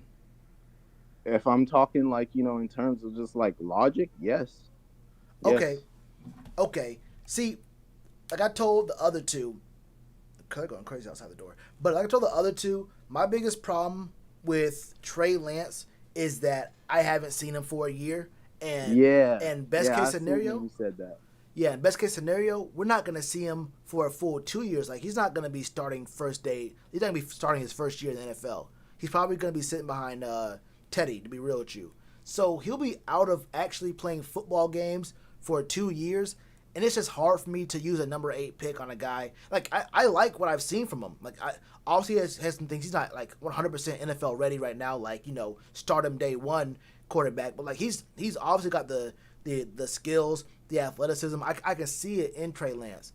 The issue with it is like I gotta use the number 8 pick on a dude I have not seen all year, and then I gotta hope that in 2 years, like when he actually starts, he's able to. I don't know. I feel like at quarterback, like if it's a corner or like a running back or something or like a receiver, I can rock with that. But like being out for a year, not seeing him.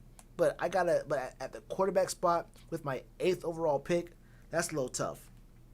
I mean, like, I get where you're coming from as far as not seeing him and not seeing where he's from and whatnot. Oh, not seeing where he's from, mind you. I'm sorry, but how many like L's do you think we got to take, or does David Tepper have to see from Teddy Bridgewater from last year? Because I know that he's going to be starting.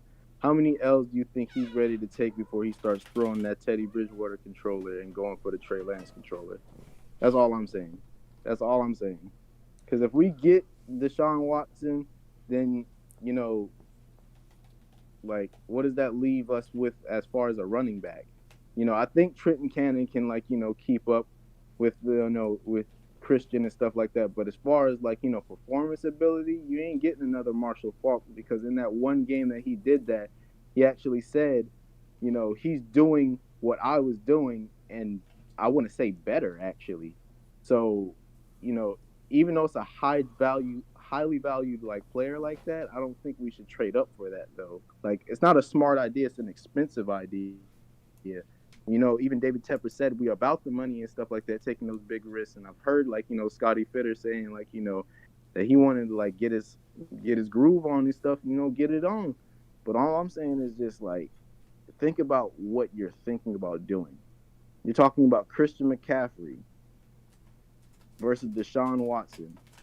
I mean, yeah, they say that, that the running back position, the quarterback position is more valuable than the running back position because the quarterback can last longer than the running back or whatever.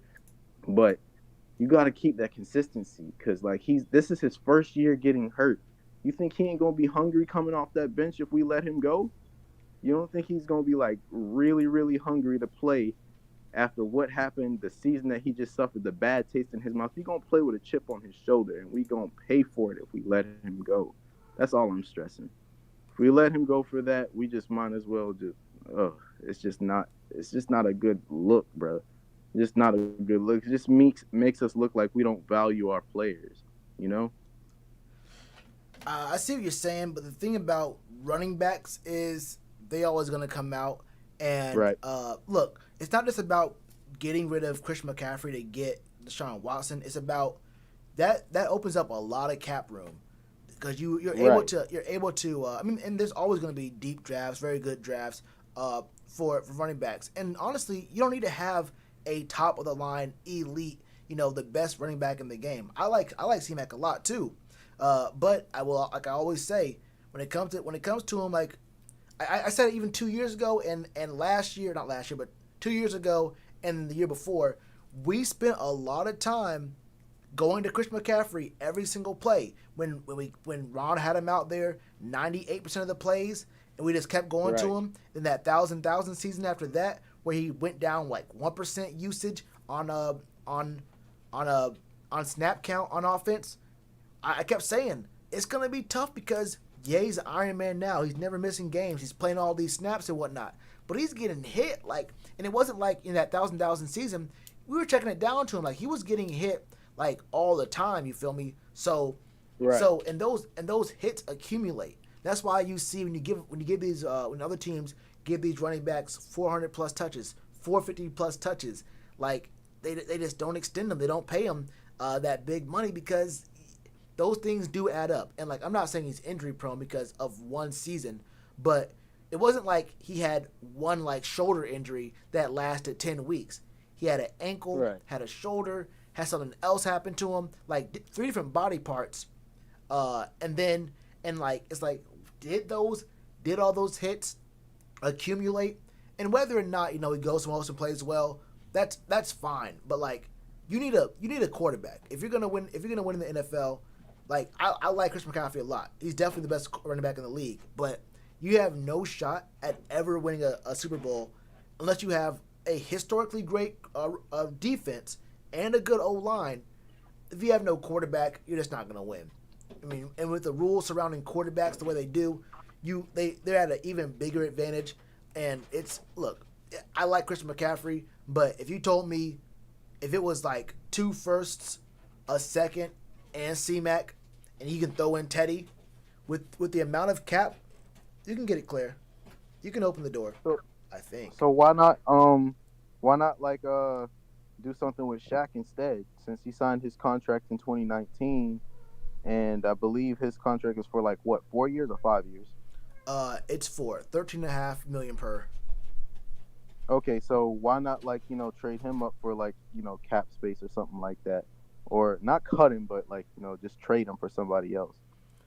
Well, that's the thing. If you're a different team, would you rather take Shaq Thompson or Christian McCaffrey? Depends on what kind of problem I'm having at the position that I'm lacking at. Okay, you're not taking Shaq Thompson's contract though. You're not taking $13.5 million for the next 3 years for Shaq Thompson, right? Right. Yeah. So that's the thing. Chris McCaffrey has more value, and other teams will actually want to take him on, even with those injuries. I think a year off Christian McCaffrey with all those injuries is still worth more than a healthy Shaq Thompson, and that's just what it is. So like, yeah, you could just say, why didn't we trade K'Wan Short, or why didn't we trade, you feel me, with some of these other players? Oh, I knew K'Wan is like he was already at the end of his like contract and stuff, and consistently being unhealthy and stuff and being hurt and stuff like that. We just had to go ahead and like cut him and stuff. So I already understood that when I got the news today or the other day or something. But if we're gonna fix our offensive line, because that's another situation, why not draft Spencer Brown that played in the Senior Bowl this year? He's actually like pretty big, and he's athletic because he played basketball in high school and stuff like that, and in college, I believe. I mean, you're saying why not? Who says we aren't? I mean, we might do that, but I'm not even saying that we should 100% go for Deshaun Watson. But I would say that I wouldn't be that upset about 2 firsts, a second, Teddy, and Christian McCaffrey. I mean, you can open up a ton of opportunities to like go ahead and fix that O-line, and that you can fix your O-line through free agency rather than the draft. And then you still have a second this year, or you have a third and whatnot this year, and then you go and have your second. Wait, I say 2 firsts and a second. Yeah, 2 firsts and a second. So you have your second going into next year. You can fix your O-line this upcoming year. You have a ton of open cap room, and then when you have your quarterback, you'll be in a good spot. I mean, you have Deshaun Watson. You have your O-line. The defense may have some holes here and there, but you're gonna be in a much better spot. Like Christian McCaffrey, we've seen even when he performs well, you're not gonna. He's a running back can only do so much, and whether you put him in the slot Yeah, a that's lot what. and make him a receiver, a running back or a receiver can only do so much. But that's why you would put in like Trey Lance to actually fill that gap, or like Deshaun Watson, whatever's cheaper. Because I feel like Trey Lance is cheaper. Like it feels like in the long process, I know that it'll work. I feel like and I believe that it'll work only because it take off the pressure from Christian running, and you have a mobile quarterback plus a person that can throw it downfield because that's a dangerous, deadly combination. Like he could be potentially probably better than Cam if you give him the chance to. I mean, Deshaun Watson can do that, but just him on his own, just for one player, that's a lot to lose. I feel like I know what you're talking about, like as far as being valuable or being dependable as far as injuries and stuff like that, and coming back from just hurting yourself or having back-to-back injuries and stuff, because I played football before. I know how those injuries can get. I'm fucked up my foot on speed turf one time, and I thought I broke my foot. Turns out it was just sprained. But anyway, as far as injuries and stuff like that, I know that you can bounce back from those, and I just don't want us to get hurt like how we did whenever we lost, a lot of good players like Steve Smith and stuff, because he was really good.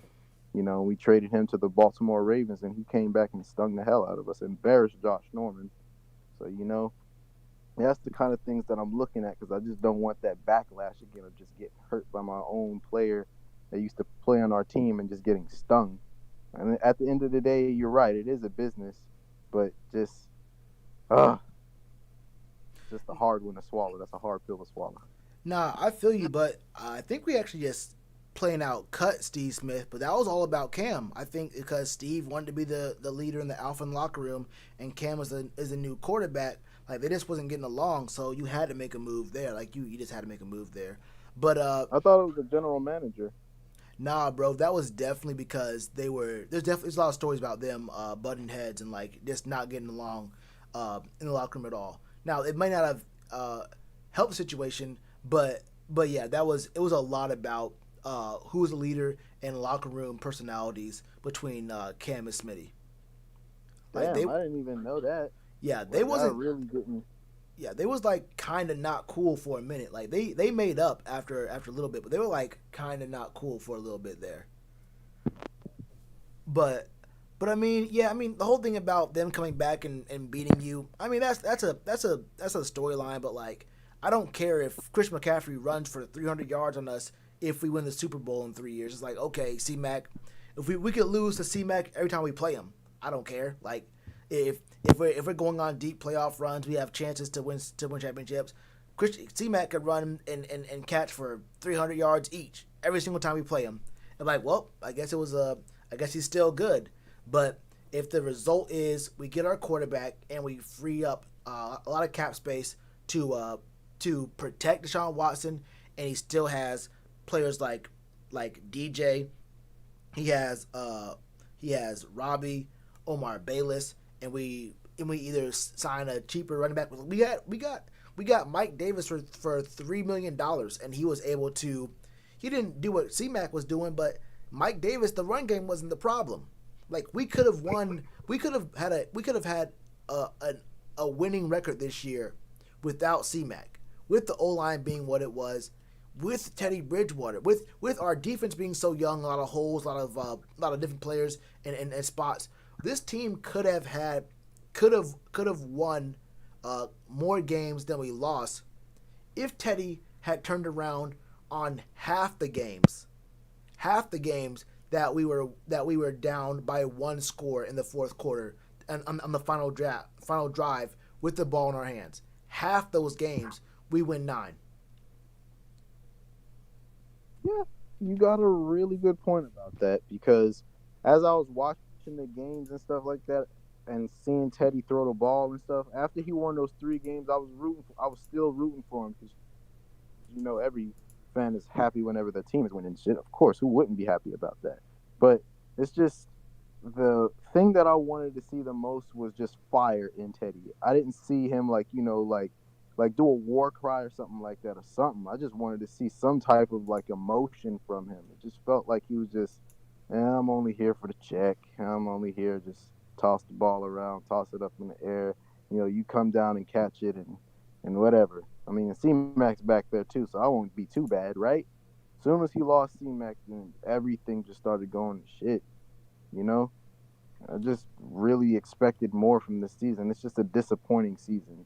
And I just want it to change, but I don't want all of our good key players to just leave just because of the significance of somebody else not liking their contract and their other, like in their contract or something. My heart goes out for Deshaun Watson because, he's from South Carolina.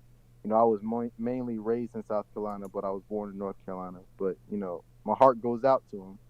But as far as him being a player on this team, I say give it a little while longer. Let him do what he got to do in Houston and stuff. If they're not gonna play him and stuff, or if he just wants to just not do what he's supposed to do, I say let him sit in Houston for a little while longer. Let that let that contract just come down just a little bit more, and then bring him over. I say do that if anything. If we're going to play with Teddy for another year, then do that. But if nobody wants to see Teddy and we want to see something new and something develop in the future, I think we should go Trey or either Justin. Yeah, I think Justin Fields probably is the best option, and he might fall. But I think that it's probably going to be a few quarterbacks. I don't know, man.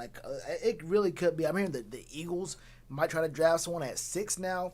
Like we might see 4 quarterbacks go before 8. We might see some real historic wild stuff happen in this draft. Hurts.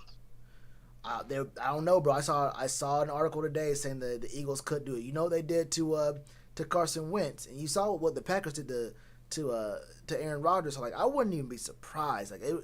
It'd be wild, but if they did that, I mean the whole team's in I don't know what to say about the Eagles.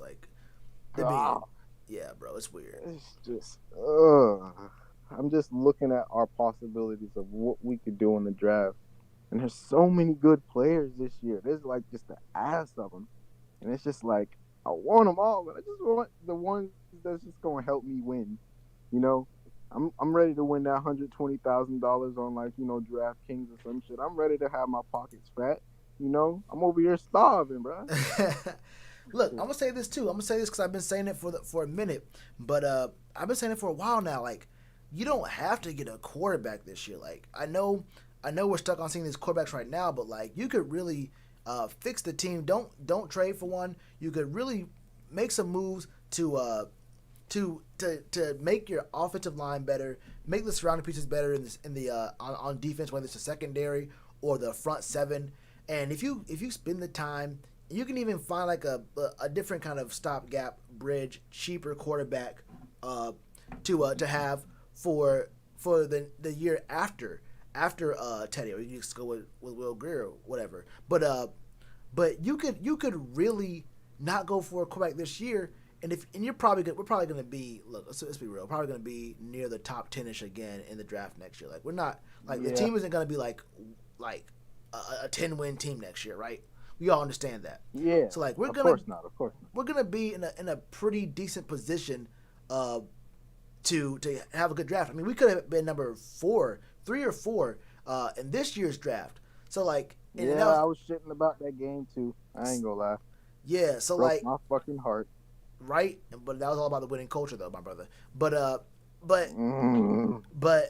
so we could be in a good spot to get a quarterback now, and it doesn't look like no one was really talking about. It's whatever. We don't have to go that far into this, but there's gonna be quarterback prospects every single year, and you don't have to plunge. I know that the thing to do is to plunge, but you could really build your team so that you have a good roster, you have a good thing in place. So between this free agency period, this draft, and next free agency period, you could have a team that can surround a quarterback, a rookie quarterback.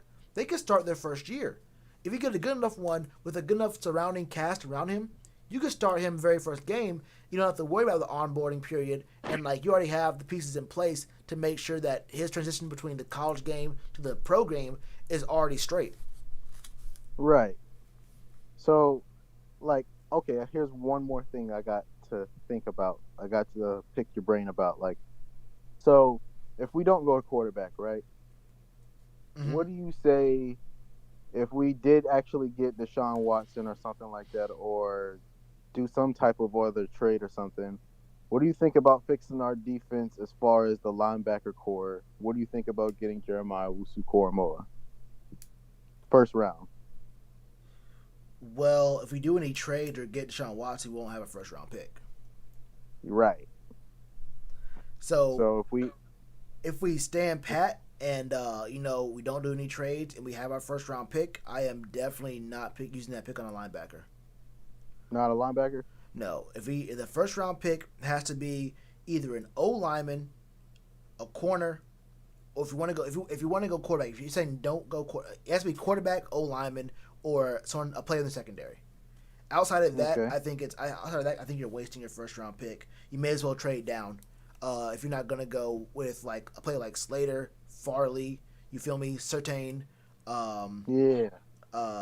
Slater, Farley, Surtain. I'm trying to think Parsons. of what you say. I mean, I know Parsons is up in the conversation too. Yeah, that all depends on what you want to do with Jeremy Chin, because Parsons isn't a Yeah. real linebacker. He's definitely an outside linebacker. So that all depends I on feel if you like want to move Jeremy Chin to a safety spot. I feel like since Trey Boston is gone, that's what we're gonna do. To be real, is move him to safety, and then get somebody else in free agency, possibly to replace the linebacker spot. Because I know that we done with Tahir Whitehead. He's gone. Oh yeah. So why not get Levante David? He might be expensive. We could do it, but Levante David and to a lesser degree, Shaq Barrett are gonna cost a little bit of money. What kind of money they asking for as far as like what's their contract in Tampa right now? I think. Well, they're both on pretty like low deals in Tampa, but Shaq Barrett tweeted he wants to break the bank. So that's where that's at. Shaq Barrett said he's gonna break the bank. And he Ooh. deserves it. I mean, he deserves it first of all. But yeah, he's saying he Yeah. wants to break the Yeah. bank. So that's out the question. Levante David, he's actually good at covering. He's actually a pretty good coverage middle linebacker himself. Mm-hmm. So like, That could could make compliment Shaq Thompson too. yeah, you can make a little move right there. That would cost some money. That wouldn't be a bad idea. That would fix the front six. You still need an interior defensive lineman, but I think you can still rock with what we have right now. I think Bravion Roy proved himself on the interior. I'd be cool with that. I'd be straight with that. So Yeah. you'd have a good starting piece. You have a good place, fixing the defense.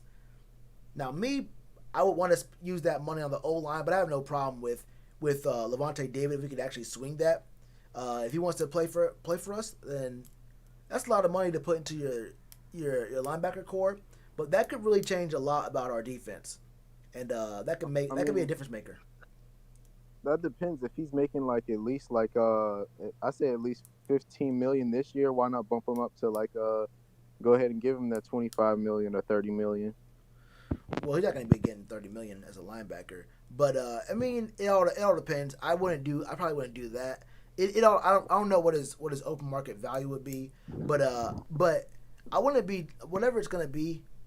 It might be around that 20-ish mark. That wouldn't be all that bad, honestly. But people, yeah, I did forget though.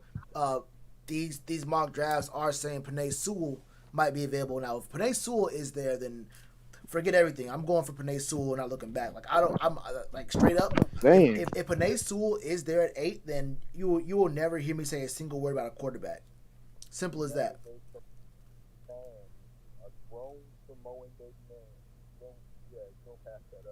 Hold up, you're like mad far from your mic. Say that again. I said that's a Samoan man. You don't take away that's a Samoan baby man. That's a grown man. Yeah, you don't go back on that. That's a definite take. Yeah, in the draft. That's a steal.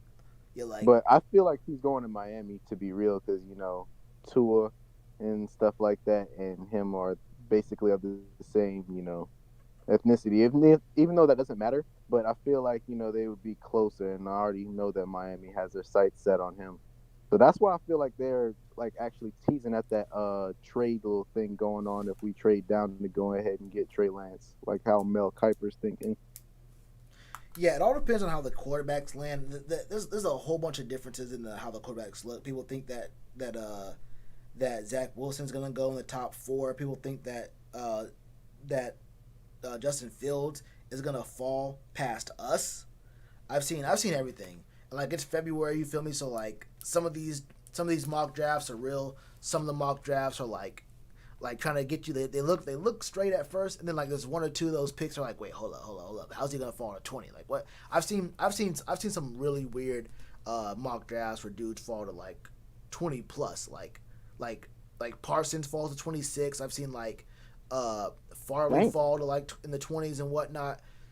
So like yeah. So it's kind of, and these are like from like actual like real places like CBS Sports and stuff. So like it's like, right. how serious do I take these February mock drafts? You feel me? Yeah, that's why I ain't really taking that CMC joke seriously right now, because it's like ugh, I don't know about that. We just started paying that man. I don't think we're ready to let him go yet. Yeah, we'll see though. I mean, I don't think that deal is gonna go through, but it would if it was. I wouldn't do 3 firsts. I would see if it was 2 firsts, a second, and C-Mac. I might pull the trigger on that just for the cap room you get, and just how like I saw Mike Davis get $3 million, and I mean proportionally from like his performance in proportion to what C-Mac was getting paid. Like the $3 million compared to whatever it is a year for C-Mac, I can't hate on that. Like I really it is what it is. But we'll have to see about that, man. Look, I'm gonna give you the 30 seconds, bro. If you want to shout out anything, say anything to the people out there watching, time's on you. Shout out to my boys, Carolina, all the time. I've been like literally watching y'all guys since I've been like born. I was born in '99, So I've been a diehard Panthers fan since then. Been there for the whole road. I just want to see this team finally win a fucking Super Bowl, for the love of God. Please. And shout out to Shellitronnn on here, because I just got on here today. Paid that $4.99. You already know what it is. Bowberry biscuit time out there. Yeah, this man ain't never lied a day in his life. Hey, that Super Bowl's coming, bro. It's on its way. It may not be this year, but it's coming. You already know, bro. Shit. Hey, but shoot, shout out to my dudes who watch anime too, by the way. I fuck with y'all heavy. Shout out to the anime dudes out there in the chat. I know y'all out there, man. Show love. Yeah. But shoot, I just want to say, stay safe, and y'all be safe. Super Bowl 56 coming next year, hopefully. I'm still calling that shit. You heard it here first, man. Super Bowl 56. We taking that one home. It might be another COVID bowl, but we gonna take it home just the same. Yeah. All right, man. Senpai, thanks for coming through, my brother. And next time we come through with this kind of stream, make sure you come through again, man. All right, bro. For sure. I'm gonna come through here because I always be looking at your videos and stuff. Hell yeah. You ain't keep pounding. Keep pounding pissing me off, though. All right, y'all. Like, come on, bro. All right, man. All right, bro. All right, look, y'all. I've been streaming for a long ass time, so the next dude I bring in, Ricky, in the waiting room, is gonna be the last one, bro. I know I might have someone in the Discord right now trying to get in here, but look, I'm not one of these endurance streamers. You feel me? Like, I hop on. I didn't even wake up today and say I'm gonna stream tonight. That wasn't me. But I'm gonna bring in Ricky in here. He's gonna be the last caller in the channel, man. Let's see what we gotta say. See what this man what this man on tonight. Ricky, you waited patiently, my brother. What's up, bro? Oh my god, bro. I've been waiting for so long. I didn't even think that this shit was working. Yeah, bro. Can you hear me? Yeah, I can hear you. Can you hear me? Hello, can you hear me? Yeah, I can hear you. Can you hear me? Yeah, I can hear you. Oh my god. First off, all I want to say is so many people I was just talking. No offense, bruh. They're on crack. A lot of these people are just saying some nonsense. Like, you get what I'm saying? Look, okay, there was someone who said something about, I think I heard something about 5 first rounders. I don't know what that was about. But the whole 5 first rounders thing kind of threw me for a loop. I won't lie to you. But I mean, Exactly. Like, look, I hear crazy things daily. Like, you should, if you just scroll through the comments, you might see some wild every now and then. I got you. Like, 5 first round picks, that's too much. That's too much because, like, you have to think of a future. What if Watson doesn't want to stay with us? Which is a big possibility. You got to think ahead. Same thing with, that's why I'm happy we didn't get Stafford.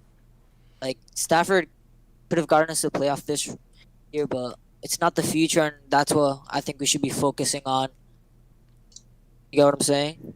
Yeah, Stafford. See, I like Stafford, and I think, what is he now, 33 or 34? I think he has like 3 or 4 more years. But yeah, he wouldn't be the franchise quarterback of, like, the deep, deep future, like someone you can give a second contract to, and they can be here on the team for like 10, 15 years. It's like right there, I do agree that probably wouldn't have worked out as a long-term solution. Exactly. I honestly, even if we get Watson this year, I don't see us going to the Super Bowl this upcoming year, but soon though, because adding Watson to this team would be crazy, especially if we get to keep McCaffrey, because we'll have arguably top 5 QB, arguably best running back, arguably top 7 wide receiver duos, because there's a lot of good wide receiver duos, Tampa, Chiefs, everywhere. So we just need to fix. We have those little things that we have to fix, and I'm super confident in Fitter because of what he's been saying, that he wants to stay strong with the O line. He wants to get those type of things done. Yeah, I think Scotty Fit. I wasn't convinced at first, but I'm giving him a shot. I'm gonna give him a shot. I think he has the right mindset. I feel like, and I want to see what we do in free agency. The draft is like a full 2 months away, so you gotta see all that. But I think he said all the right stuff. And I think he said all the right stuff confidently. He started off that press conference, that like introduction press conference, kind of like nervous. But when he got to talking about like the plans, and they were asking him, I feel like the media asks better questions now. I feel like before with Ron, like we were asking like softballs, but like with recently we getting some really good like direct questions, and he's answering the questions directly. I feel like Dave Tepper and Matt Rule answer questions directly. So I definitely want to see what we do there. But yeah, the focus should be the future. Like, I understand, like, I think Deshaun Watson being 25, like, he could be the future. But you do have to make a huge bet that you can hit on late round picks, because you're going to have to give up a lot of, first and seconds to pick him up. So you have to be, like, confident if you do make that move that you can still build a team around him with those later round picks. Yeah, and like you said, I think Fitter hit all the boxes. He did. I think his interview was amazing. I was hearing that, and I was so glad. Like, first I was like, "Who the hell is this guy?" He was like assistant for the Seahawks, but I agree with everything, and I am confident with Fitter and Rule being able to get the right guys, especially late in the round. Like, Fitter's background is scouting players, so I think he'll be pretty good in that area.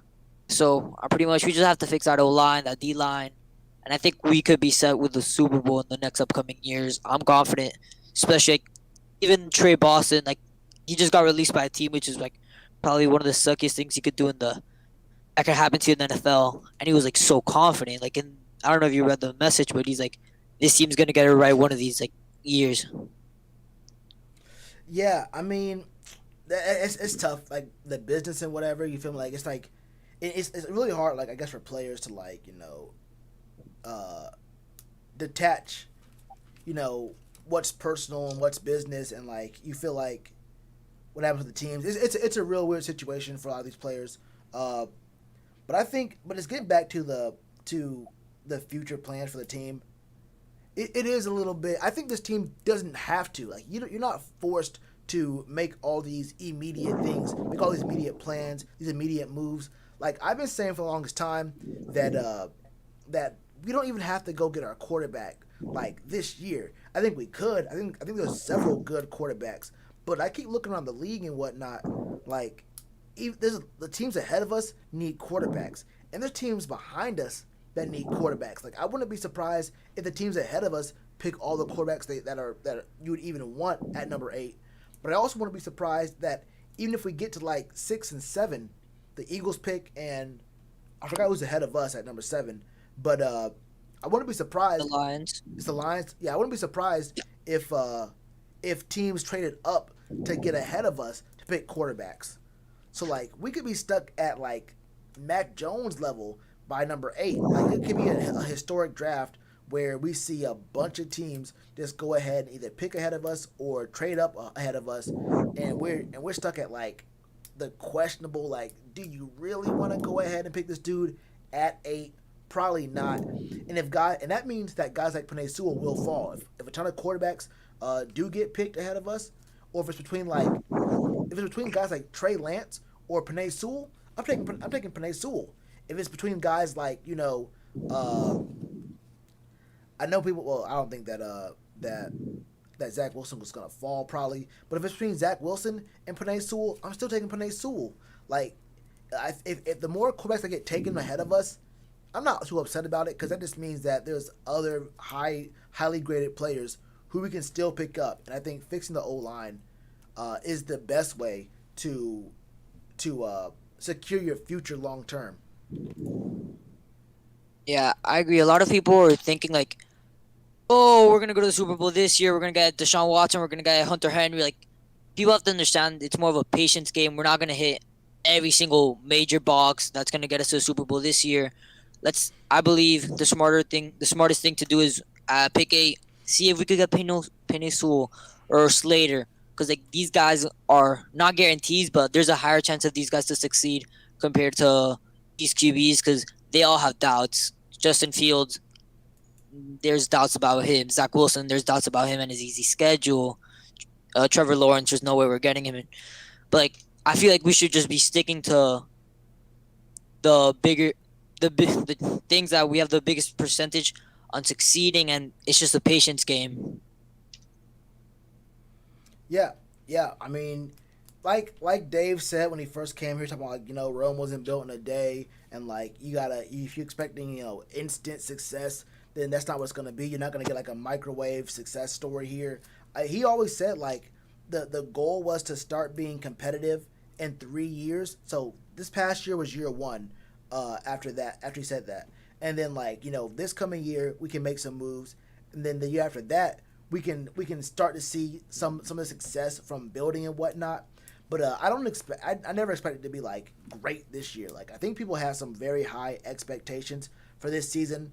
I never thought we were gonna see a very great year. We could have. I think we were actually in position. We kind of got pump faked because we were actually a decent enough team to be in position to win more games than we really should have.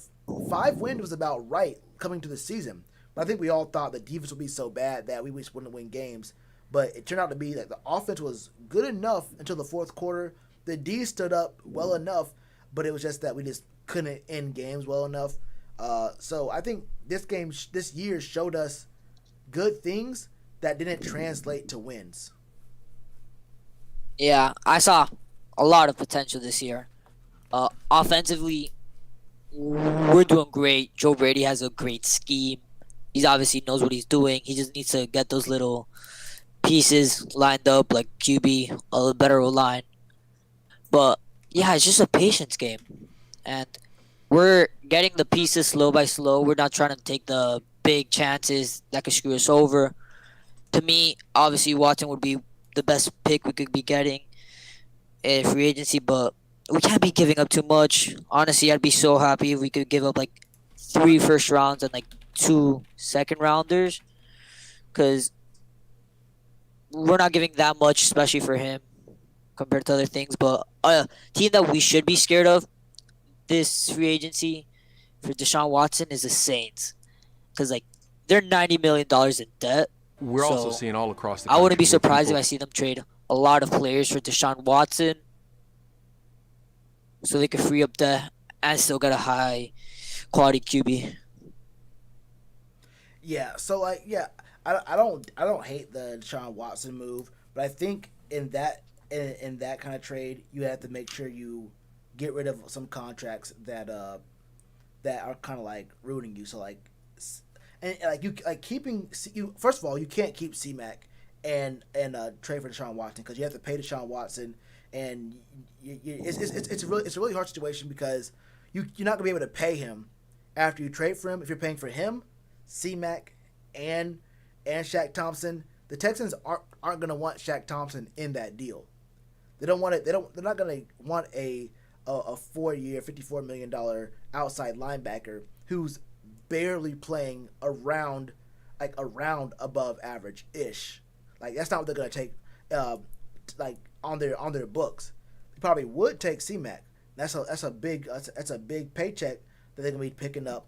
But he's worth picking up that paycheck, and it gives you another face of the franchise since both Deshaun Watson and J.J. Watt are both gone. So it gives you someone to show the fans and get. I mean, it's not really selling tickets right now, but eventually it would. So like, it's all part of like the bigger scheme. But hold up. But if there's a plan in place, all I really care about is if there is a plan in place, and if there's a very clearly designed and well thought out plan in place, that I can get behind it. But if it's like we just want Deshaun Watson, go get Deshaun Watson, or we want to get this guy, and there's no like real plan that's gonna set them up for the next few years, then it's a bad move no matter how good the player you get is. If you can't set them up for success, you don't have the pieces in place, or you don't have an actual idea for how to make them even better or make the pieces around them better, then you may as well not even do it. Yeah, it's like you're saying, if we don't get those pieces right, then Deshaun Watson could play amazing, but it won't get us anywhere to playoffs like it happens to the Texans this year because Deshaun Watson did play amazing, but it got them nowhere, and that's going to lead us is losing a lot of trade value, and then Deshaun Watson's going to sign with another team after his contract ends, so we're just going to be stuck in the same place we are right now. So we just need a good plan, and I really do believe in Matt Rule and Scott Fitter. Yeah, we'll have to see how those two work out. I think this is going to be very telling. And this, I mean, it sucks. You have to get evaluated just by your very first year. But yeah, you kind of got to hit and make some really good moves in this free agency period and in the draft. And you're going to be judged based off of how you do in this very first time. Even if you like kind of miss this time, you do really great your second year, you're going to be remembered by your first year. So they have to do a really good job, not only with finding the right players, but if you find guys, what are you going to pay them? How those contracts look? That's been a problem for us in the past. And then how do you develop these dudes? So we're going to have to see what the plan is and how well we actually execute on that. Yeah, but I believe in them, and I think we're gonna be great in the future. I do see a Super Bowl coming in the next few years, so I'm just excited to see what the future has for us. Yeah, me too, man. And Ricky, thank you again for coming through, bro. I think that like I've already said everything I want to say. Like if we can make the moves, I believe in Scott Fitt. I'm gonna give him a chance at least. I think Matt Rule, Joe Brady, Sean Ryan, Phil Snow, they can all make the moves we need to and develop the talent we have and the talent we're gonna get very soon. And we're gonna find out soon. I mean, it's the middle of February now. In 2 months, it's gonna be the draft, so we're gonna be through the free agency period as well. So we're gonna find out very, very soon if we have the pieces that can grow into what might be a sooner Super Bowl appearance and a win than we might have expected. 100%. All right, bro. Thanks for coming through, man.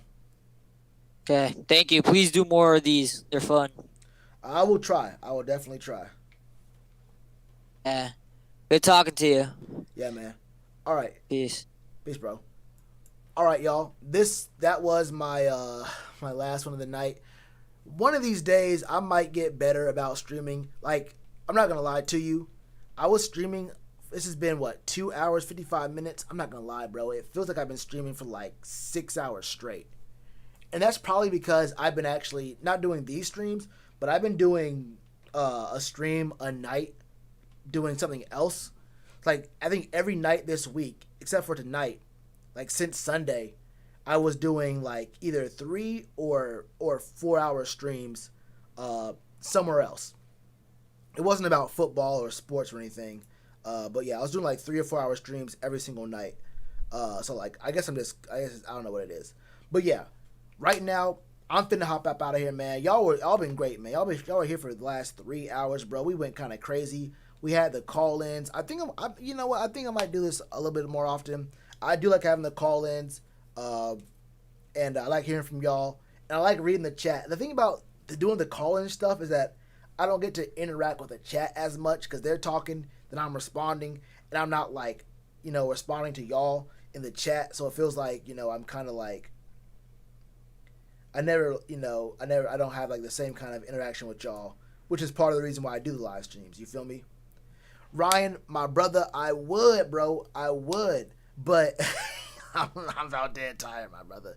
It's 10:30. I know someone just said they pulled up to the stream. They're in France. It said it was like 3:45 there. Hey, bro, I'm sorry, bro. Someone from Japan pulled up early on in the stream. But yeah, I will try to stream more often. I can't make any promises because I do other stuff as well. So, you know, I don't know. Y'all know I'd be kind of inconsistent with the streams anyway, regardless. So it might just be like pop-up streams. You might see going live in 30 minutes and have a pop-up here. All I can say is turn your notifications on, press that bell. You will know when I go live. And I will try to do these call-in streams a little bit more often, man. And so if y'all do want to come in and, you know, talk your shit, then you're able to get an opportunity more often. Either way, so I got for right now, man. As always, you know, stay safe. You know, cover your face, wash your hands, drink some water, bro. Take a second right now and just real quickly, just. Okay, I'm kind of bad at that. Yeah, that's how you know I gotta get off. I can't even drink water right. But all right, y'all. Y'all who stayed in the stream, man, thank y'all. And I'll catch y'all next time. And keep pounding.